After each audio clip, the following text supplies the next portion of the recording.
across the UK, on DAB+, on your smart speaker, on your smart TV, and on your side.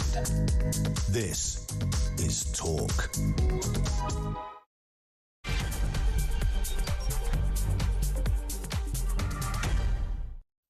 And good afternoon. Yes, welcome to the home of common sense. Thank you to Julia. She's back tomorrow at 10 o'clock. Coming up on the programme, the Education Secretary, Bridget Phillipson, has admitted that white working class kids are being, quote, written off. She called it a national disgrace that so many children are not getting the support they need. Just 18.6% of kids from lower economic backgrounds, those on free school meals, etc., pass a key GCSE result compared to nearly half of all pupils. The gap is absolutely huge. But what is behind the problem? What do we do in terms of addressing it? Also this afternoon, Keir Starmer's Chagos Islands deal, as you've been hearing, is under fire for misleading the public on its true cost. Apparently $34.7 billion. That is 10 times the $3.4 billion that was claimed. This is something, by the way, we already own. Critics, including former Home Secretary Priti Patel, slammed Labour's accountancy tricks to hide the financial burden. They're demanding Starmer apologise for deceiving taxpayers. And under Labour, small boat migrants are enjoying perks like £1 football tickets, discounted massages, leisure activities, and God knows what else. In the meantime, you're paying for it. We're also footing that £3 billion a year hotel bill. Will the madness ever stop? Everything you need to know, all the breaking news right here on Talk 0344 499 1000. So, we're asking that question. What is behind this issue of white working class children being, as the Education Secretary puts it, written off by society? She was speaking ahead of an A-level results day, of course, which comes out on Thursday, I think I'm right in saying. Bridget Phillipson said it was a national disgrace that so many white working class pupils were unable to get the marks needed for university. The government are apparently preparing a series of interventions to tackle the issue in a white paper to be unveiled this autumn. I slightly laugh at this, laugh at the politics of it. Oh, we're going to try and get to the bottom of this. I've been doing this job long enough. I'm pretty sure this story is 20 years old. It comes around once a year at least. There's a story that black working class kids don't do too well either, by the way. But white working class kids on this report are doing appallingly. So what's the thinking? How would you even begin to get to the bottom of why that would be? Now, there's some obvious tangents you've got to look at. In the first instance, you'd look at home life and school life. So what is happening in both of those two places? You couldn't, with a straight face, have this discussion without calling into question the experience some kids have in the home. And I think that's probably your first port of call. Not every kid is the same. As a father of two young kids, 7 and 11, funny names, but you take the point. As a father of two young kids, dad joke time, it's one of those issues that you do look at your own kid and you think, you know, because you go to a play date or something, you know, and you talk to another parent and they say, oh yeah, little Jimmy, he reads 3 books a week. And you think, he reads 3 books a week? My little boy does 3 games of Fortnite a week, sometimes a day. I'm exaggerating the point, but you take that there's always going to be disparities, and there's always going to be families who hard focus on their kids. Now, I'm talking there the example of, if you like, you know, the middle class, the archetypal Sevenoaks middle classes, where the emphasis on education is kind of like a national sport with some families. I mean, it just is. It's not even at that point when you go, wow, that's amazing. You know, you're really getting your kid geared up. There's a point when you go, hang on, they're 7, mate. They don't need extra tuition when there's no need to have extra tuition. No one's flagged anything. They're always behind in maths or English. They'll just pay out for it. Oh yeah, he does two extra maths a week. He's 7 years old. Let him play. Let him monkey around. Let him jape and gallop and do the things that 7-year-olds are meant to do. So you've got that side of it. Now, clearly there is a family influence here, because the very antithesis to what I've just discussed there isn't just a sort of slightly hands-off approach. It's almost a neglectful approach, where there is no encouragement, and even encouragement to get out the door and get to school. Having time, it doesn't really matter. Educational issues are not even discussed. There's no emphasis if the child's doing a particular exam.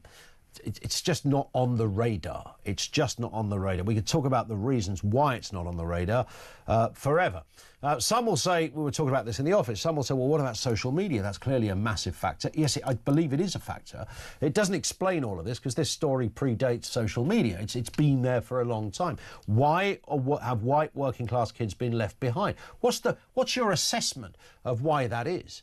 I think education, however, does have a part to play in this. I think there's been a sense that while schools have been so hell-bent on making sure they do diversity properly, and there's nothing wrong with that on the face of it, but if it means leaving a whole cohort out, then you've got a problem on your hands. If all of your focus goes in one particular area, you've got a problem on your hands. Kids who come predominantly from South Asian backgrounds, but also areas of Chinese heritage, Japanese heritage, will always do really well compared to other kids. So predominantly, and it's interesting, this story, she focuses on white working class kids because this story does also include black working class kids. Black and white working class kids, particularly boys, do not do as well as everyone else, with the white working class kids doing worse than any single group. So what is behind that?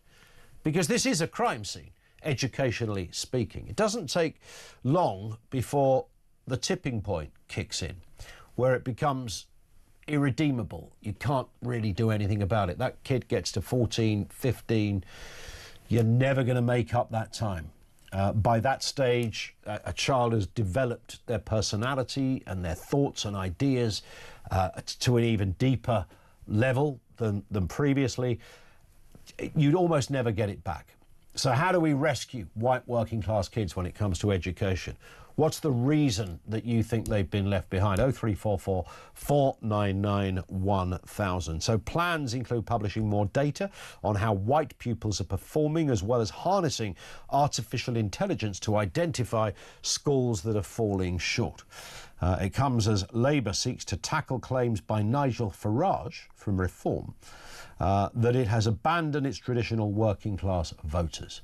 I mean, what party is representing working class voters? Do you see it now in that respect? I guess Reform would be the obvious answer to that. Will they begin to address an issue if they came into government? Bridget Phillipson, the Education Secretary, says it's a national disgrace. So many young people have been written off and don't get what they need to achieve and thrive. She says far too many young people, particularly white working class British students, don't have the exam results they need at GCSE or A-level to allow them to continue on to university. Now, university is not the only answer to everybody's problems. It's, you know, you can't, maybe if you need a certain job, obviously you have to go. So we don't encourage vocational skills or other jobs outside of university anywhere near enough, which might well chime and appeal to young working class kids. So what's your assessment of what has gone hellishly wrong for white working class pupils? What's behind that? 0344 499 1000. Let's get a word on this and the other big stories of the day. Steve N. Allen, the broadcaster and the comedian, is back with us. Afternoon to you, Steve. Good afternoon. It's nice to be here as a working class lad. I apologise for all I'm going to say wrong. Yes, I mean, you're a good example of what happens when the education system takes its foot off the gas. You know, I mean, look what look what we ended up with, Steve. Me and you. I do apologise for that. Yeah. We are part of the problem, definitely. Indeed. Well, the Education Secretary Phillipson has admitted that white working class kids have been written off with union strikes, rising inflation, poor housing and collapsing industry. Has Britain's working class come full circle? I mean, it could be back to times like this. Think of it in a couple of weeks, you'll be starting your new job, getting new friends. Looking forward to that, are you? Hey? Have you got a job? No, sir, I've got to say employment block this after. What sort of job do you want? I'm not bothered to say anything older than me. Yeah, but you want something you're looking forward to, that you're interested in, don't you? I've not much choice, so I'll get what I've got. I thought you wanted to leave school. I'm not bothered. I thought you didn't like school. I don't, but it don't mean to say I like work, does it? Fair point. That was Kes, of course, Steve, which is just a superb film. And by the way, I think it was the only book which shows you where sort of education was in the early 80s. I think it's the only book we ever read at school, in secondary school. Really? I don't ever remember reading another book. Fantastic, yeah. I think what our a one English to do. teacher really thought he was onto some sort of Ken Loach vibe and, you know, sort of decided that we'll just talk about Kes a lot because it sounds like you're doing something that has social commentary as well as, you know, some clear sort of class-based issues and all the rest of it. And I can't honestly recall anything. Oh, Charlotte's Web, when we were a bit younger. All right. Yeah. Do you not do Animal Farm? I thought everyone did Animal Farm and Of Mice and Men. We ain't got that crammed down as. Oh, he did do Of Mice and Men. Mr. Halstead, the English teacher, because the two things he did. He was a born-again Christian, so he wouldn't swear when he read out of books. He'd change. He wouldn't say damn either, so he would change that. And he liked doing all the accents. I only wanted to pet the rabbits, George. He loved all of that. That's why I actually That's do no wear a wonder glove. we were all stuffed as white working class kids, because we had this kind of education. We had a fellow that wanted to audition for RADA and a disproportionate emphasis on Kes. Yeah, although I love that you played a clip from Kes of some sort of funny things used to be really weird in the olden days, and that was literally my childhood. I grew up in Mansfield and had the conversation with my dad about which factory do you want to work in then. Yeah. And it was like, oh, this is awkward. I kind of want to not do that for a while. I want to do some more learning, which was not popular in my family, and that's part of the problem. There's an attitude thinking that education is not just you're indifferent to it, that it's actually bad, it's a waste of time. So I'm from that background where it was seen as that. There are so many factors in this. Why are working class lads suffering? The big picture is working class people are suffering, but other groups within that get some sort of help. So there are certain subgroups where you get some, either be it charities or some educational policy to try and help. So it then means that everyone's helped other than white working class. So everyone gets that extra nudge. And part of the help isn't just governmental, it is attitude to education. There are some families that have a sense of doing good work at school will be good for you. And I didn't get that when I was growing up. There was absolutely no pressure to do well at school. And yeah, it was more like don't hang around in there too long. And of course, this is going to add up to be some sort of national crisis, because if it's always been the case, hasn't it? It's always been the case that working class people suffer. There is just a cost to being working class. Yeah. Back in the old days, that was being shoved up one of Arkwright's mills. So I grew up in a better time than that. But it's always going to be the case that if you don't have the advantage of money is effectively a measurement of advantage. If you don't have that advantage, you're going to be suffering. So what do you do? How do you find a way around it? You've got to pull your socks up and do the work yourself. This is all very good noises coming out of the government, but there's no solution in there. Let's use AI. Come on, get over yourself. You're just saying AI in a sentence to look clever these days. We're going to use AI to look at truancy levels. Great, Yes. thanks. I can also chat to Grok. I'm not sure if that's going to help anything. I can ask Google to show me a picture of white working class kids, and it won't. It'll be an amazingly diverse picture. You know what Gemini's like. But they've not done any idea to solve it. They've just come up with other ways of measuring it. I mean, looking at some of the comments throughout the course of the morning, just again online, you know, a lot of people saying, well, you know, we live in an era now where, what was the one last week? Is it HMRC doing a kind of a white guilt seminar for its staff? The idea that you are somehow, you know, you've all got white privilege. This narrative has never been more prominent, I suppose, because social media, again, plays its part. Are kids digesting that? Are they digesting that kind of, you know, I'm not worth very much because everyone keeps telling me I've got something wrong with me because I'm white and working class? I think it's possibly a little bit. That's not the main cause, though, is it? The idea that somehow they take to the heart this social media message and give up before you even try. I don't know.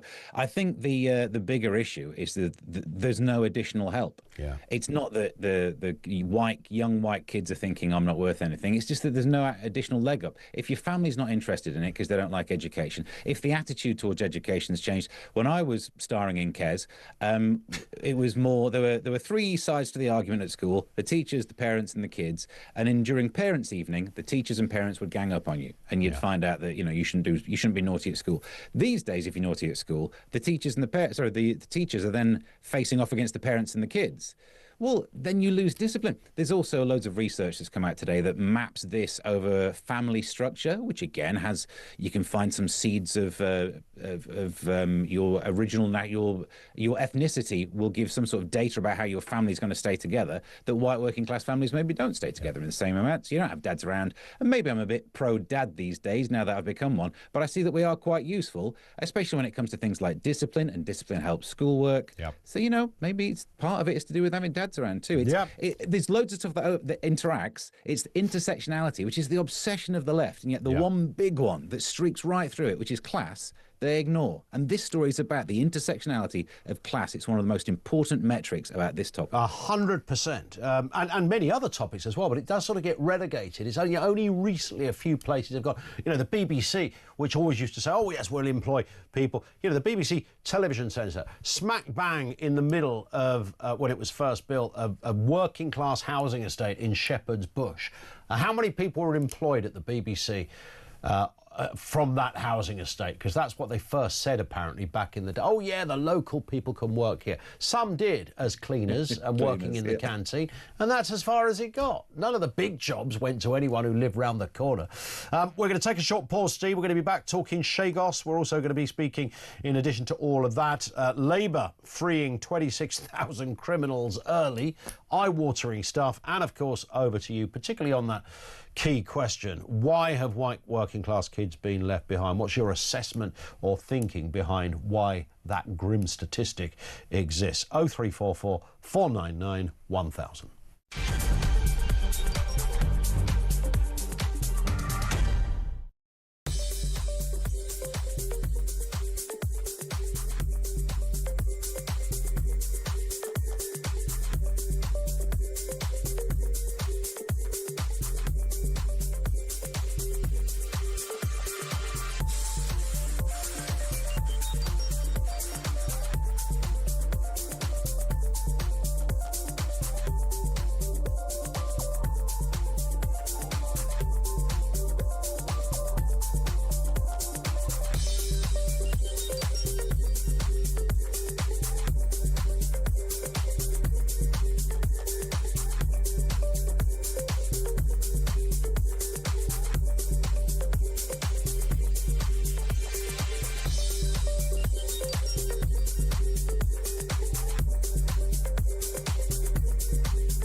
I mean, one of the reasons I wanted to come on this morning was just say thank you to all the people who've given really nice tributes. And even like when we were at the hospice, there are a couple of handwritten letters arrived from people who'd heard he was there.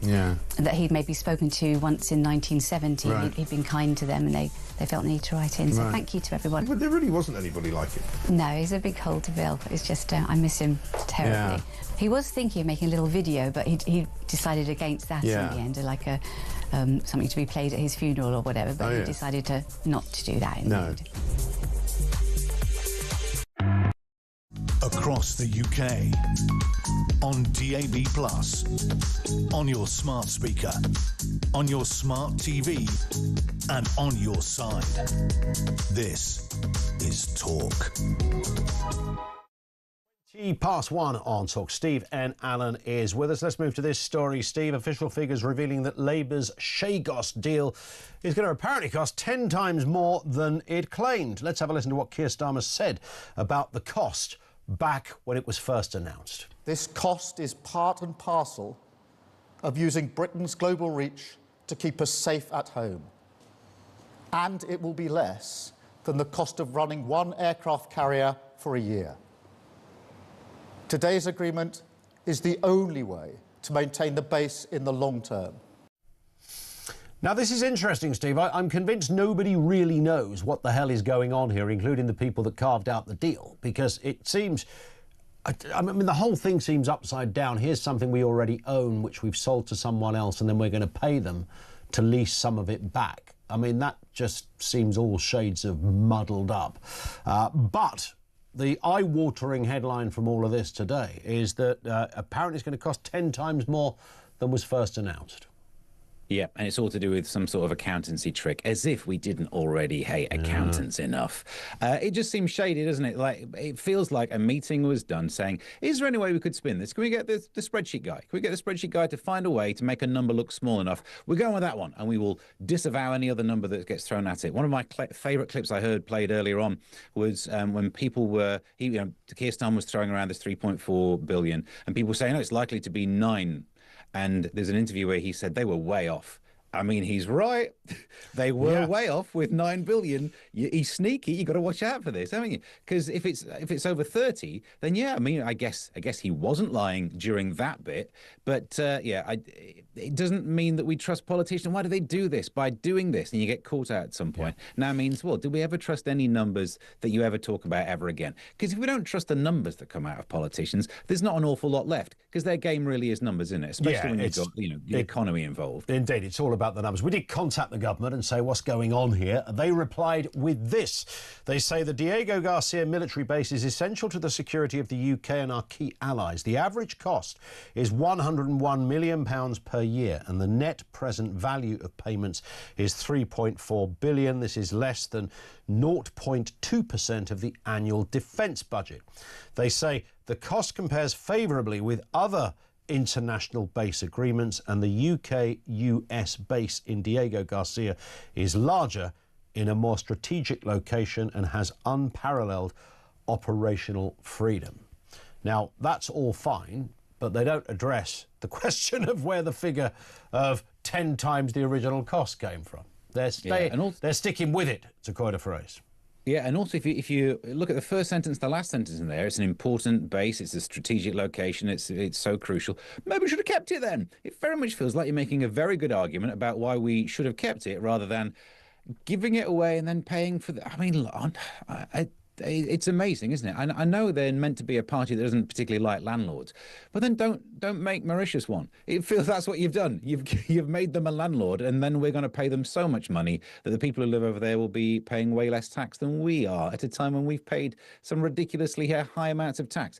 It's just so badly done, isn't it? A lot of these stories come down to optics. If you do believe that we had some sort of international obligation to rectify this, then do it in a way that doesn't bankrupt us at a time when we don't have a lot of cash. I mean, did any government at any time of whatever party ever give a figure for something that was going to be done? HS2 springs to mind, and it not cost a lot more than was originally said. Well, we'll leave that point hanging. We'll come back to it shortly. Let's move to this story. Labour freeing over 26,000 criminals from jail early, including hundreds of serious offenders who were given more than 10 years in the clink. This was the Prime Minister, of course, that was suggesting that it was a bad thing when the Tories were caught doing this. Let's have a listen to Starmer on the early release scheme. Well, I am critical of the Tories' early release scheme, because what's happened is that they're releasing early prisoners who should still be in prison.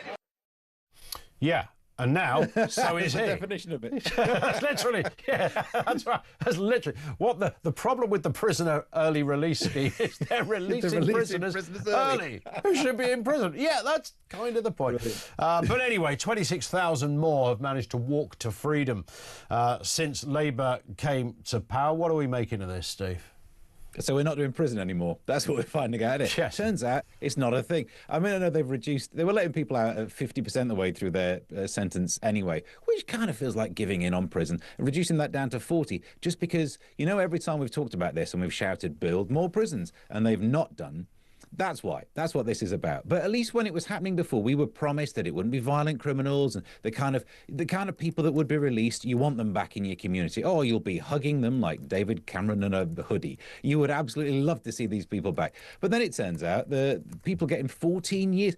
You're a bit of a wrong'un. You're a bit of a tasty wrong'un if you've had 14 years as a sentence. I mean, especially in a world where, you pick up the Daily Mail and you find out that no one's getting sentenced to anything these days. So to get 14 years in the clink, you've done something wrong, but they're the kind of people we're getting back out. Can I just read? There's a bit in the Daily Mail coverage which just blows my mind.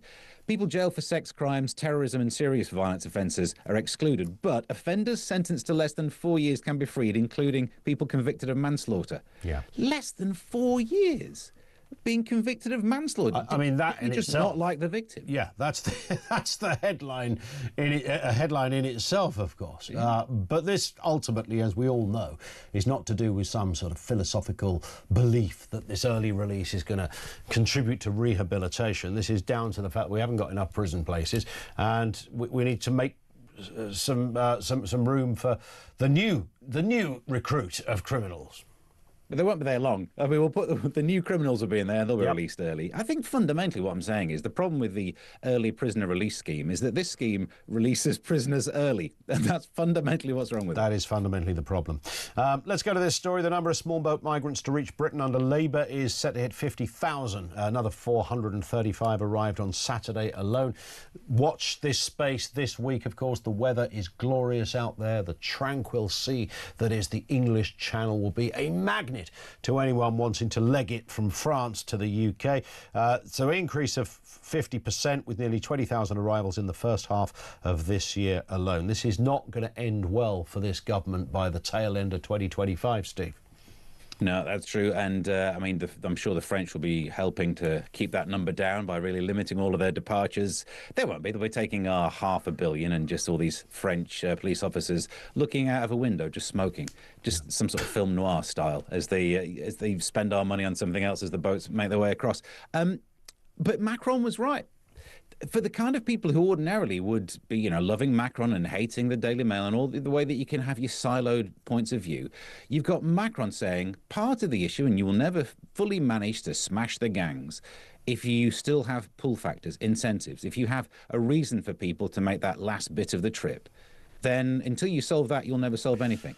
Macron was right. And you would have thought trying to get that message to Starmer through Macron would be better in the same way that if ever we've had a row and I say something to my missus and she totally ignores me, but then one of her friends says the same thing later and she'll say, you never guess what Tracy said. I'm like, oh, well, you don't take that information from me because you got a problem with me for some reason. That's what you'd imagine the left and right would do on this issue.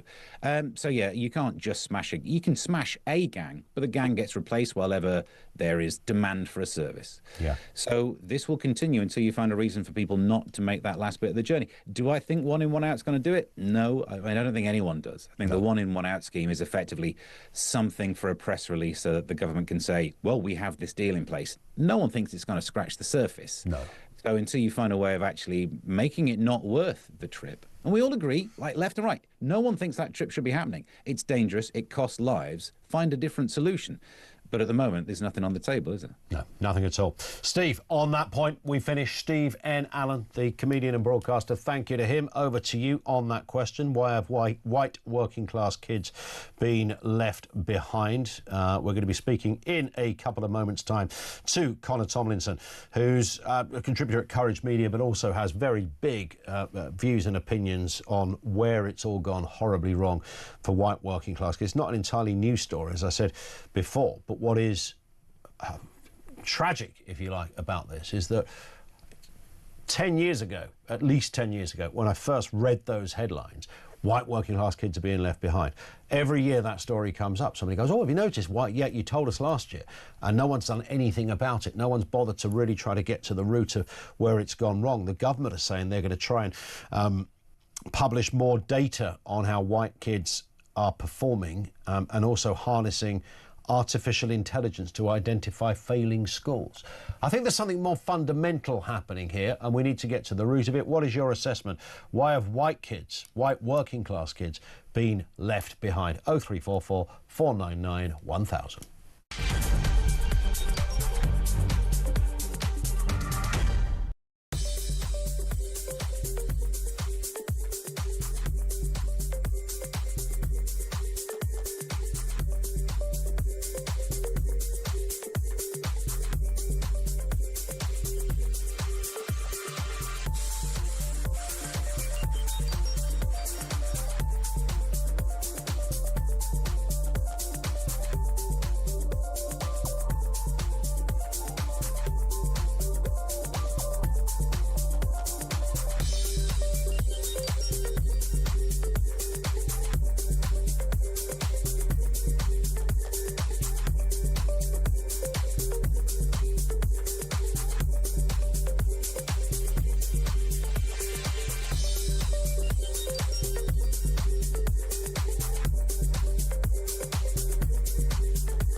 across the UK.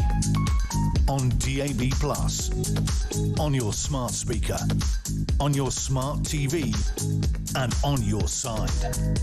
This is Talk. Just gone 1:30 on Talk. This comes in from Hev, who says, I think we need better teachers that can hone in on kids' strengths in schools and focus on those children. So many kids are not academic, but put some wooden tools in front of them and they will learn the maths. I wasn't clever at school. I was laughed at and humiliated every day. It was a big part of in my kids' schooling, working full-time, voluntary at their school. When one of my boys excelled at sports, he was offered a place at a school's sixth form for sporting achievements and ran for the country. I couldn't afford the transport cost to get him there and he had to leave. Also, not getting the support for his dyslexia in class 2. I sometimes feel that those that try the hardest are left on the heap and those that like to play the victim get all the help. That's tragic. Thank you for that, Hev. To know that you were unable to pursue an area where you were absolutely excelling. But that is the story of the working classes who don't have that facility that gives you the luxury of things like travelling around the country or, you know, having a... You imagine that, running events a couple of times a month. Oh, one's in Leicester. Where do you live? Newcastle. Oh, great. Where's the other one? Cornwall. Even worse. You've got those issues. You know, for the middle classes, that wouldn't be a problem. They'd have their kid there booked into a hotel the night before. All of that and more. 0344 499 1000. Why have working class kids been left behind? 25 to 2. And this, of course, are the words of the Education Secretary, Bridget Phillipson, who's making this point. She's admitted white working class kids are being, quote, written off. She called it a national disgrace that so many children aren't getting the support they need. And just listen to the stats on this. You've got just 18.6% of kids from that lower socio-economic demographic, those on school meals, for example, 18.6% of kids pass a key GCSE exam, compared to nearly half of all pupils. I mean, it's way behind. But what's the reason for it? Let's speak with Connor Tomlinson, contributor for Courage Media, a regular with us here on the station. Connor, good afternoon to you. Good afternoon, Ian. I wish we were discussing something a little bit more cheery, but things yeah, really I know. What's sad about this story, Connor, as you will be more than aware, it's not the first time we've read this headline. You know, it seems to come up almost on an annual basis, and governments sit around and they sort of crunch the numbers and go, oh, yeah, you know, this is absolutely terrible. Phillipson is the latest one to wheel out these same platitudes of, you know, it's an outrage, it's a crime, blah, blah, blah. Nothing changes. Nothing changes because I think the state is ignorant or unreceptive to the claims that the school system is failing white working class boys in particular. They're the bottom of the pile, apart from Irish Gypsy and Traveller families in repeat polls, as you've said. And if you ever have an advocate for their interests on mainstream media besides this station, you are pilloried as a racist, patriarchal oppressor. And so these boys fall down the ladder while other groups on identity characteristics are elevated, and it results not just in the stats that you've read out there, but the Centre for Social Justice earlier this year put out a paper called Lost Boys, and they found a couple of key stats. 75% of girls are school ready compared to 60% of boys. Girls are outperforming boys at GCSE level by half a grade across all subjects, and by over a grade and a half in their 3 A-level subjects. Female university students outnumber British boys 3 to 2, and for the first time since between 2022 and now, pay for young professionals, women aged 16 to 24, is now higher than that of men's. Before we had the gender pay gap, which was a economic fiction because it conflated types of work and didn't account for part-time pay versus... But in total now, it's inverted, and so we're seeing men being outperformed by women. And if you would like a stable society, if you would like a country where men and women can couple up, form families, stabilise the economy, where in most Western countries, because of the types of work they do, men are net tax contributors across their lifetime, whereas women take out a bit more in tax because of healthcare complications, of course, for having children and the like. If you want a stable society and economy, you should be elevating those men in the education system and in the workplace. Instead, the government are just deaf to their concerns. Yeah, and it's not helped as well that all of this, and everything you say there, Connor, is absolutely bang on, but it all comes against a backdrop of a rather strange part of the sort of anthropological journey, if you like, where you can't wake up without reading a headline about white guilt or HMRC running an anti-British seminar, kids being told by goodness knows who, I'm pretty sure sometimes teachers, that you've got white privilege, even though you've come from a family where you've got literally zero, nothing whatsoever. There's a narrative that's threading its way through society that clearly really isn't helping this very cause. No, and I think anthropology is actually right, Ian, because in all of the ideologies that the main political parties believe, whether it's liberalism or the socialism of the Labour government, as Keir Starmer has declared himself, they believe that everyone started from a place roaming around in the wilderness of being free and equal. And so inequality is actually proof of the hidden hand of oppression somewhere. And according to all contemporary narratives, that hand is white and male, because particularly the English, giving the world the Industrial Revolution, the abolition of slavery, the written tradition, a rich history of literature and Christianity across the globe of the empire. Yeah, all those, small, minute achievements that everyone else could have done, I'm sure, if we'd have given them the chance. Because they've done all of that, now the men who administered the empire and their descendants, the white working class lads in towns and cities across England now, are avatars of that oppression, and so must be pushed to the bottom of the pile.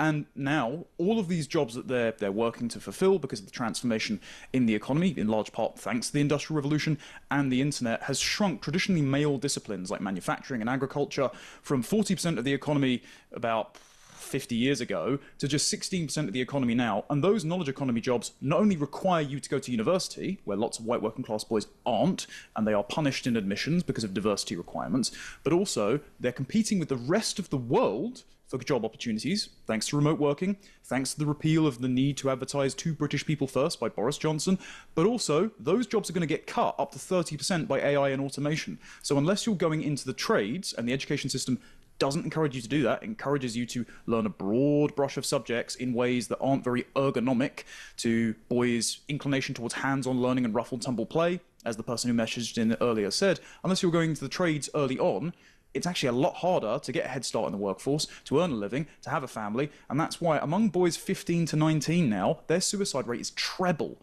that of young women, because they're just feeling alienated and not cared for by their society. Is there an answer to any of this? Because again, I don't really look at Bridget Phillipson. I'm sure she's a perfectly reasonable person, but I don't feel I don't have confidence in some seismic shift in the way this country does business in the respect of what we're talking about. I don't imagine it's in Labour's heart to really take this any more seriously, perhaps any more seriously than any other government has. But can we get this back? Can we claw this back, Connor? So on Bridget Phillipson and Labour taking this seriously, I think this has more to do with the previous issue we've discussed on your show before, Ian, and that is young, particularly white English men's dispossession with liberal democracy than it does with any material factors. They're worried that young men are going to vote for protest parties, essentially, rather than Labour. And so they think that if they just reconfigure the material incentives, and if they listen to people like the failed counter-extremism advisor, Dame Sarah Khan, who insists that the Cabinet Office and the Department for Education implement de-radicalization programs in schools, then everyone will vote for socialism until the heat death of the universe. So I don't trust them to do it. What we can do is a few small things. First of all, stop making young men compete with the entire world for job opportunities. Make sure that you reinstitute the ironically Gordon Brown policy of advertising British jobs first to British workers, reduce mass migration. 74% of the jobs between 2011 and now have gone to foreign workers. So that's just deracinated English towns and cities.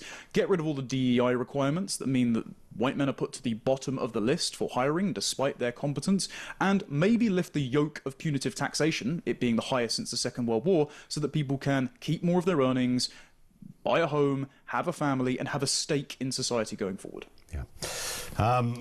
Terribly controversial stuff, Connor. Well, I mean, the other way Very far right, I know. Yeah, the other way to translate it is just basic fairness, which is what I think you're advocating, and everybody knows that, apart from people that run our country, it seems. Listen, lovely to have you on as ever, Connor. Thank you for your time. Connor Tomlinson, contributor at Courage Media. Your thoughts on that? There is an aspirational thing.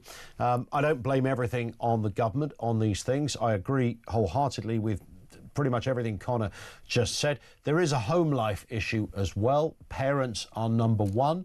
And if you are in a... And this is, I think, is perhaps a bit one of many elephants in the room here. We're now in a situation where I know we say this every generation, kids are having kids. So those kids that, when we first talked about this story 15 years ago, the 12-year-olds who were doing appallingly, those white working class kids, are now parents themselves. So where does that go? I mean, seriously, where does that go? What do you do with that? Because you look at some of those situations, and I know you can stereotype to a degree, and you think, God, you know, if that person who has almost no stable framework to their existence in any shape or form, they have no education in any shape or form, and they are now a parent responsible for guiding the next generation, their own kids, with what apparatus or tools are they pulling out of the bag to make their own little kid, or put their own little kid in a position where they are able to excel at what they are good? You know, how is that ever going to answer? Now, this is not an entirely new notion. We all know that. There's always going to be generations where you have these specific issues. But we seem to be in a perilous position now with white working class kids, particularly boys. Why have they been left behind? What's your assessment of that one? Let's talk to Louise in Kent. Hi, Louise. Hi, yes. Now, interesting this, because I did my physiotherapy training from 76 to 79. It was a couple of years before the degree came in. Yep. We were hospital-based, so we were in the hospital every single day for our 2 years, morning or the afternoon, for our final 2 years. The first year was in the school, but it was in the school in the hospital, a bit like nursing as it was. Sure. And I think one of the big problems is that we always said that if this went to a degree, it would take out all the very, very practical physios who maybe couldn't do the degree. I have looked at the degree course since, and I thought, but if I wanted to be a really good jobbing physio, none of this would make any sense at all. Yeah. It doesn't give me any skills that I actually want to do. The grounding I had, I mean, here I am, nearly 50 years, I can remember all of it. I can remember so much, the real grounding I had. And I think it was this concept of professionalisation, which meant that you needed a degree for so many practical subjects. And that's happened in all... I mean, I've told this story many times before, Louise, that my auntie, when she wanted to become a nurse, went to the hospital reception and asked for an application form to become a nurse. Yes, and that's and she filled it in and nursing. became a nurse. I mean, she obviously trained, but she trained on the ground. She didn't have to go to university. There was no degree involved. But that was where getting rid of the SEN, that 2 years, was dreadful. And I often said, well, they could have kept that in. But then basically, if you wanted to do a more qualified job, you didn't need to go on degree, but you did a module in that thing that took you to the degree level. So you could work in that thing, but if you wanted to move on to something else, you would then do another module. So you built it up piece by piece on the back of that. That's a good point. So there's that bit. But I've seen it like archaeology. I've gone back to archaeology. I love it. I've gone back to archaeology. Seen the same thing. We get archaeologists come out of university. They've never been in the field ever, and yet they come out with a ticket to say they're professional archaeologists. Yeah. And they're hopeless. Awful. And yet, somebody like me who goes back in as a volunteer with years of really good practical experience, I'm considered worthless because I haven't got a bit of paper. I don't know what I see this all the way around. And with the kids failing in schools, go back to the technical colleges. So the kids, the youngsters who are not school refusers, they don't like the academic subjects, take that out. Teach them plumbing, because... and all those kind of things, because actually that's what we need. Yes, keep them going with a certain amount of remedial maths and English, but maybe if they're actually learning the practical trades and skills, 100%. so they felt they've got somewhere to go afterwards. And it's taken me all these years to realise my skills are very, people say you're very clever, very intellectual, but actually it comes out in practical ways, not academic. 100%. You're speaking absolute common sense, Louise, and thank you for your call. And it kind of taps into that wider issue of the obsession with university degrees, which, as far as I can see, has just been used as a kind of sifting process to get rid of some people who aren't necessarily good at passing an exam or instinctively good academically, when they could be instinctively good if they were put at the coalface of a job to train on the ground. Clearly they decided, for whatever reason, was it too expensive? Was it too high risk to do it that way? I don't know. But why you would imagine you were going to get a better physiotherapist or something, whatever the job happens to be, because they've been through a 3-year course where somebody taught you how to pass a degree, and there's the real crime scene, how to pass a degree, and yet you would have come out with some knowledge. And I know you can hybrid some things. You can do some degrees where you are partly in the workplace, and there's clearly good degrees. Nobody is decrying that. But the one-size-fits-all approach, which seems to apply to every industry, is going to hit working-class kids harder than any other group. 0344 499 1000. We'll be back with more of your calls right here on Talk, coming next.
Oxford Street, which is the prime kind of shopping destination for London, huge attraction for tourists and Londoners alike, and yet here we go, private business having to warn people that actually it's not safe to have your phone out while you're walking along there shopping, whatever you're doing. Crime everywhere is a big problem, we know that, but in London in particular we have the consequences of some very clear political choices by this mayor, and that's what's making it worse. He says that keeping Londoners safe is his #1 priority, but his budget simply doesn't follow that.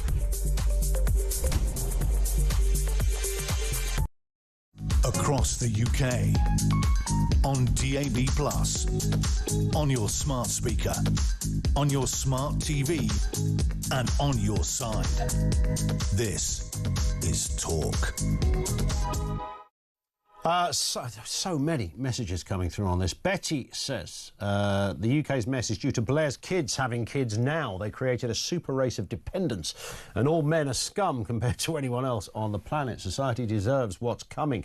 Those poor white boys will be the very ones called up as conscripts to fight and save the Labour teats that have ruined society, starting with Blair's attack on UK law for freedom of information on ethnicity and place of origin of all the law graduates and new MPs makes very interesting stats. It's a very good point. Jeff in Aberdeenshire, on the education side, we've lost our heroes. There's no one to look up to. All the white heroes have been taken from us. This from Debbie. My son walked out of school because the teacher told him he had white privilege and he argued back. I backed him up and he had to change school. I mean, that's an outrage if parents, if teachers are wheeling out that old chestnut. And we can have an argument about white privilege, what it means, etc. The one thing I think we can all settle on, this strange catch-all phrase that's just been used, you have white privilege, you all have white privilege if you happen to be white. Well, there are some, this is a class issue. I always see this as a class issue, and I'm a white bloke. I understand that I have a dog in the race, you could say, on this one. But I think we often talk about class when they talk about, I don't know, why is it that the top companies in the country, up until relatively recently, were all run by, you know, white blokes. There was no women there, there was no ethnic minorities there, everybody was white and flipping old. I mean, I can have an argument with you on that specific point forever, but broadly, the headlines of that are, yeah, there was also no working class white people in those boardrooms either. So yes, there were no women, there were no brown people or black people, but there were also no working class people of any colour. This was largely a class thing. And if you're running big institutions in the 1990s, the chances are you started there in the 1970s and worked your way up the corporate ladder, which is why it looks very white in some of those boardrooms. No big surprise there. It's not like, oh my God, it's very white. Well, yeah, it was like 1978 when they started filling the places on the board. And those people, up until recently, were still there. What do you want to do, sack them all? That's just the way it was. It was the demographic of the country, for God's sake. But exclusively, pretty much, they would have all been middle or upper middle class kids. That's the story of that one. That wasn't about white privilege, that was a class privilege. Let's go to Karen, who's down in London. How are you doing, Karen? Oh, hi, I'm okay, thank you. Good. What are your thoughts? Well, I'd just like to say, first of all, I'm white working class, and outrageous. I'm the mother of a 19-year-old white working class boy who went to a posh state middle class school in Dulwich. Okay. And because the schools don't care unless your kid's going to pass GCSEs, because otherwise it affects their Ofsted. 100%. So he's dyslexic. He didn't pass any of his GCSEs except sport, and they don't offer sport as an A level because he wasn't going to go to the top university. Sure. So I took him out. He left school. We went to college. He got his sports at level 3, and now he's trying to get onto the apprenticeship scheme. And I come from a family of working class, and I believe that the apprenticeship schemes, being told, my son got told, oh, you want to be a carpenter? What's the point? You'll never earn any money from it. So what are you teaching these boys? What, to aspire to be nothing? Yeah, and the last time I looked, by the way, a carpenter can do very well, thank you. Well, my son's tutor that he goes to the apprenticeship with told him he's going to earn more money than some of his mates that have come out of university and haven't even got any jobs. 100%. 100%. A good chippy is worth their weight in gold, and they earn very nicely. My dad left school. My dad's 70. My dad left school at 14. He went to an approved school with no GCSEs, and my dad's always worked. Okay, he hasn't had always the best jobs, but he's always worked. And the majority of tradesmen are all people that, like the lady said before, some people are just skill set. All they cared about. My nephew got a job, and they was like, you've got to stay at school to get maths. He's not good at it. Yeah. Stop. Do you know what I mean? Like, and it is to do with society. It's not. It is to do with your class. I work in a supermarket, and I am looked down on because of the way that I talk. Really? Yeah, of course I am. They're like your common. You know, you're not. But even in today's world, you might have thought that would have changed, but it's not changed. I've not gotten jobs because of the way that I talk. Wow. And I've been discriminated against.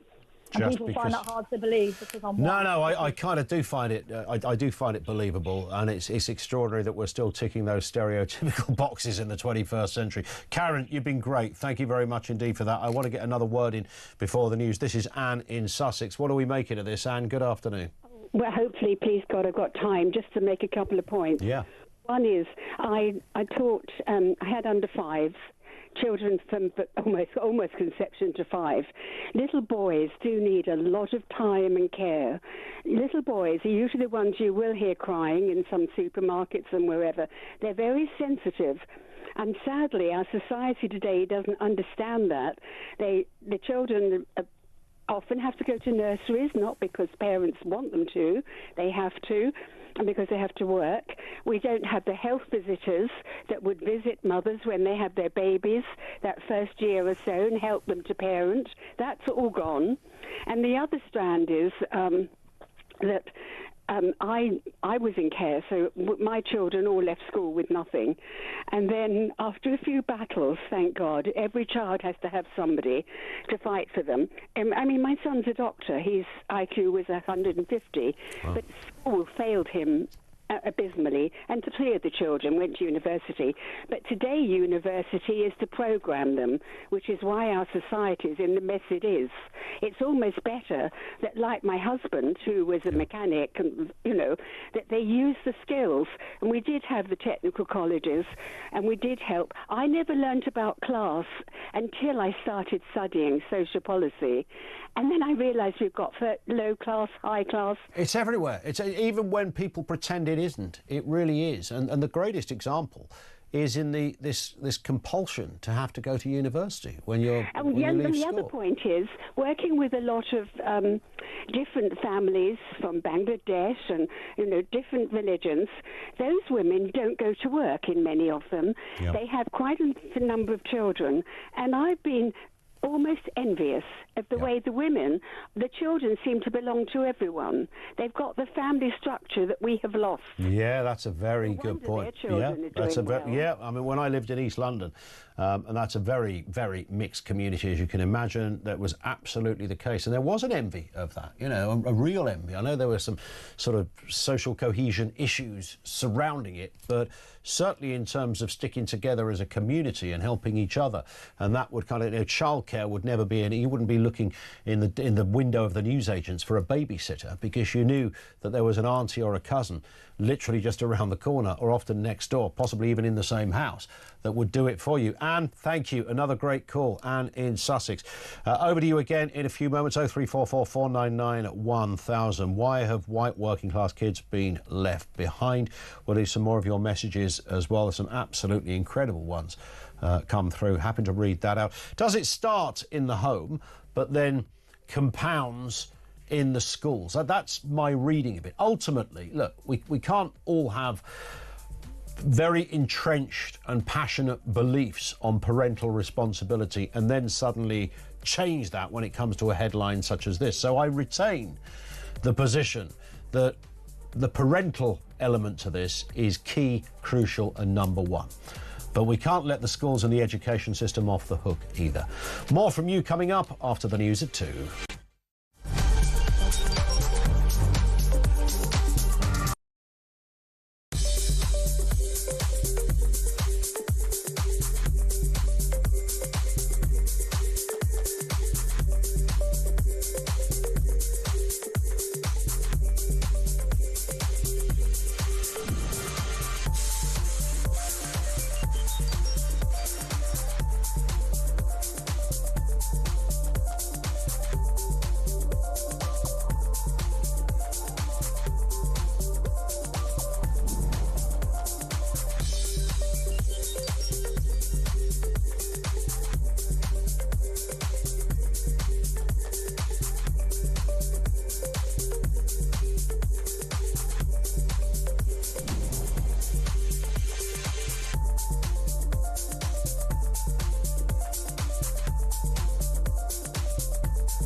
Across the UK, on DAB+, on your smart speaker, on your smart TV, and on your side.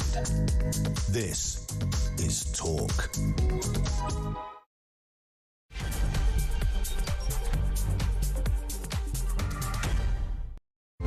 And good afternoon. Yes, welcome back to the home of Common Sense. Lots to get through here at this end. We are discussing the Education Secretary, Bridget Phillipson, not Philip Bridgerton, that's somebody else, has admitted that white working class kids are being, quote, written off. She called it a national disgrace that so many children are not getting the support they need.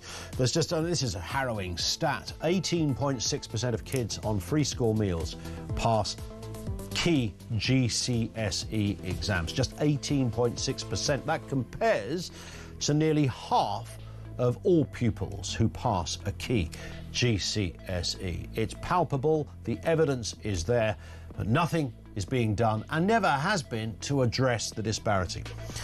Details on that to come. Also this afternoon, Keir Starmer's Chagos Islands deal is under fire for misleading the public on its true cost. It's been alleged 34.7 billion, 10 times the 3.4 billion that was claimed. This is according to the Daily Telegraph. Critics, including Priti Patel, the former Home Secretary, have slammed Labour's accountancy tricks to hide the financial burden, demanding that Starmer apologises for deceiving taxpayers. We've been in touch with Number 10. They said they do not recognise this 35 billion figure whatsoever and have literally no idea where it came from. Make of that whatever you will. We'll continue in a few moments. And under Labour, small boat migrants are enjoying perks like £1 for a football ticket, discounted massages and leisure activities. And by the way, you're paying for all of that, by the way. Taxpayers still footing the £3 billion annual bill of hotels. It really is a rather twisted scenario we've got developing here, and it's getting a whole lot worse. Everything you need to know and all the breaking news right here on Talk 0344 499 1000. And Don in Chelmsford says, I've worked, since he's referenced the first call about class and kids from working class backgrounds, white kids in particular. Don says, I've worked in social housing. I've seen family situations which inevitably lead to poor performance of kids at school. And it is, it's not hard to understand that the correlation is there. Lots of armchair critics have opinions, but no evidential knowledge. We need to get real, says Don. Yeah, if you're raised in such a background where there is almost zero emphasis on education, no discussion about the importance of school, of reading, of learning, of being able to grasp the essentials, even if you're not gifted naturally academically. The idea that you are bereft of any level of encouragement in your own home as a kid, and there might be lots of other factors and circumstances as to why that is in the home, but nonetheless, that's the upshot. You're getting nada, nothing at all from home. If that's the case, nobody can scratch their head 6 years down the line and go, isn't it funny the little Johnny hasn't done very well? Have you seen his home life? You're wondering why? So there is that, but the next base, if you like, of this discussion is what happens in the classrooms. 0344 499 1000. Now, Keir Starmer's Chagos Island deal is under fire, as I've been saying, for misleading the public on its true cost, which could be £34.7 billion. This is according to a report in the Telegraph, nearly 10 times what we were originally told, which was £3.4 billion.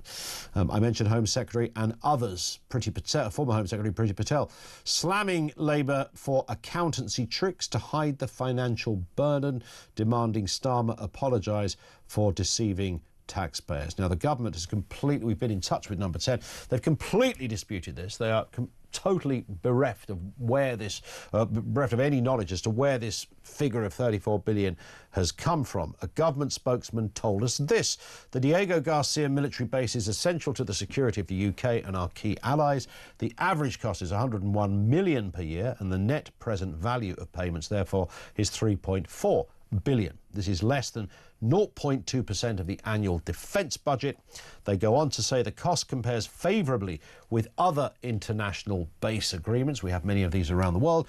And the UK-US base in Diego Garcia is larger, in a more strategic location, and has unparalleled operational freedom. They have no knowledge of where the Telegraph got the 34 billion figure from. Let's get a word on this with Admiral Lord West, former First Sea Lord and Royal Navy Commander. Lord West, good afternoon to you. Good afternoon. Always nice to speak with you, sir. I mean, it's usual, isn't it, when a government's talking about spending money, whether they're building roads, rail links, HS2, a figure is wheeled out and the impressive politician, well, sort of impressive, stands at the dispatch box and gives you the figure and you think, hey, it's bound to be more than that when it comes out. I would imagine, despite Number 10 denying this 34 billion, I'll give them the benefit of the doubt. I can't identify where the figure comes from either. Nonetheless, it usually will cost more than they first said. That's not unfair to at least wonder that that might be the case. I mean, I think the way I approach this, I'm deeply saddened that we've gone down this route at all, and I argued very strongly against it.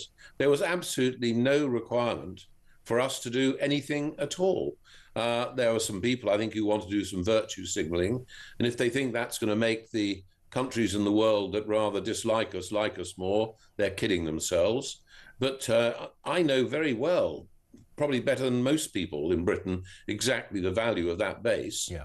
But if we hadn't done anything at all, that value would not have gone. It's nonsense. So I am deeply saddened by that, and I don't know what the final costs will be. But actually having to pay any money at all to a country 3,000 miles away for something that belongs to us seems extraordinary. And 0.2% of the defence budget is still 0.2% of the defence budget. Absolutely. We are not spending what we need to spend on defence. So the whole of this issue, I'm afraid, I am sad about. Now the decision's been made, one can't change it, but it has not been clever, I'm afraid. It's interesting you say that, because I share exactly that assessment, and yours is a far more qualified one, of course.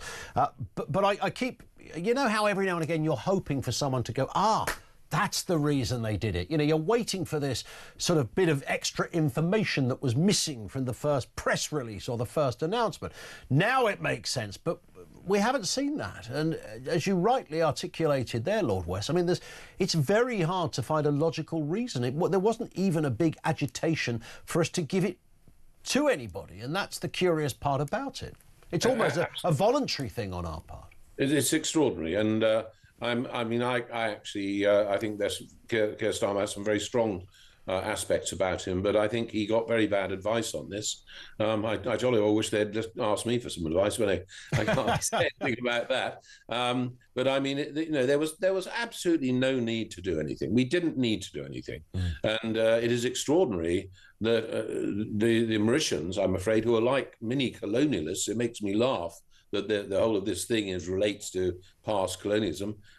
They want to take over a country that's 3,000 miles away, that they've never actually had any administrative responsibility for, and they have really not looked after the Chagosian people, who are the people we really need to look after at all during that time. So, as I say, the whole of this issue, actually, I'm deeply saddened by it. The decision has been made, but I think it was a terrible decision, and I really do wish they'd thought more carefully about it. And to compound the kind of mystery, if that's the way to put it, I mean, it was the breathtaking speed with which this happened. I mean, you wouldn't imagine when a new government comes in with a big old to-do list, whether it's education, the NHS, all sorts of other immigration, all those kind of issues.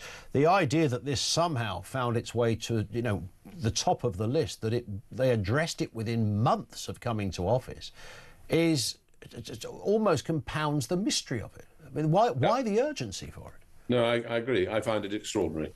And there's absolutely nothing that I'm aware of, absolutely nothing that made that have to happen. And I'm afraid a couple of things within with Labour decisions have been made rather quickly, because I think they thought there was some nice little benefit from them in terms of perception of Labour, and they weren't thought through properly. If you look at the pensioners thing, that could have been done in a much cleverer way. Everyone understands that that the payment to someone like me is wrong on the pension side. Everyone understands that, but it could have been done in a much cleverer way without affecting others. Yeah, I thought you were decades away from a winter fuel allowance, Lord West, to be honest. That's the nicest thing anyone said to me for a long time. What's interesting about this, I suppose some people have, based on bearing in mind everything we've just been talking about, said, well, the Americans, Mr. Trump, anyone who was going to be hard line on things, he seems to have endorsed this deal. Why do you think he would have put his name to it? Well, I don't think he was even, initially when it was talked about, he wasn't even aware about it.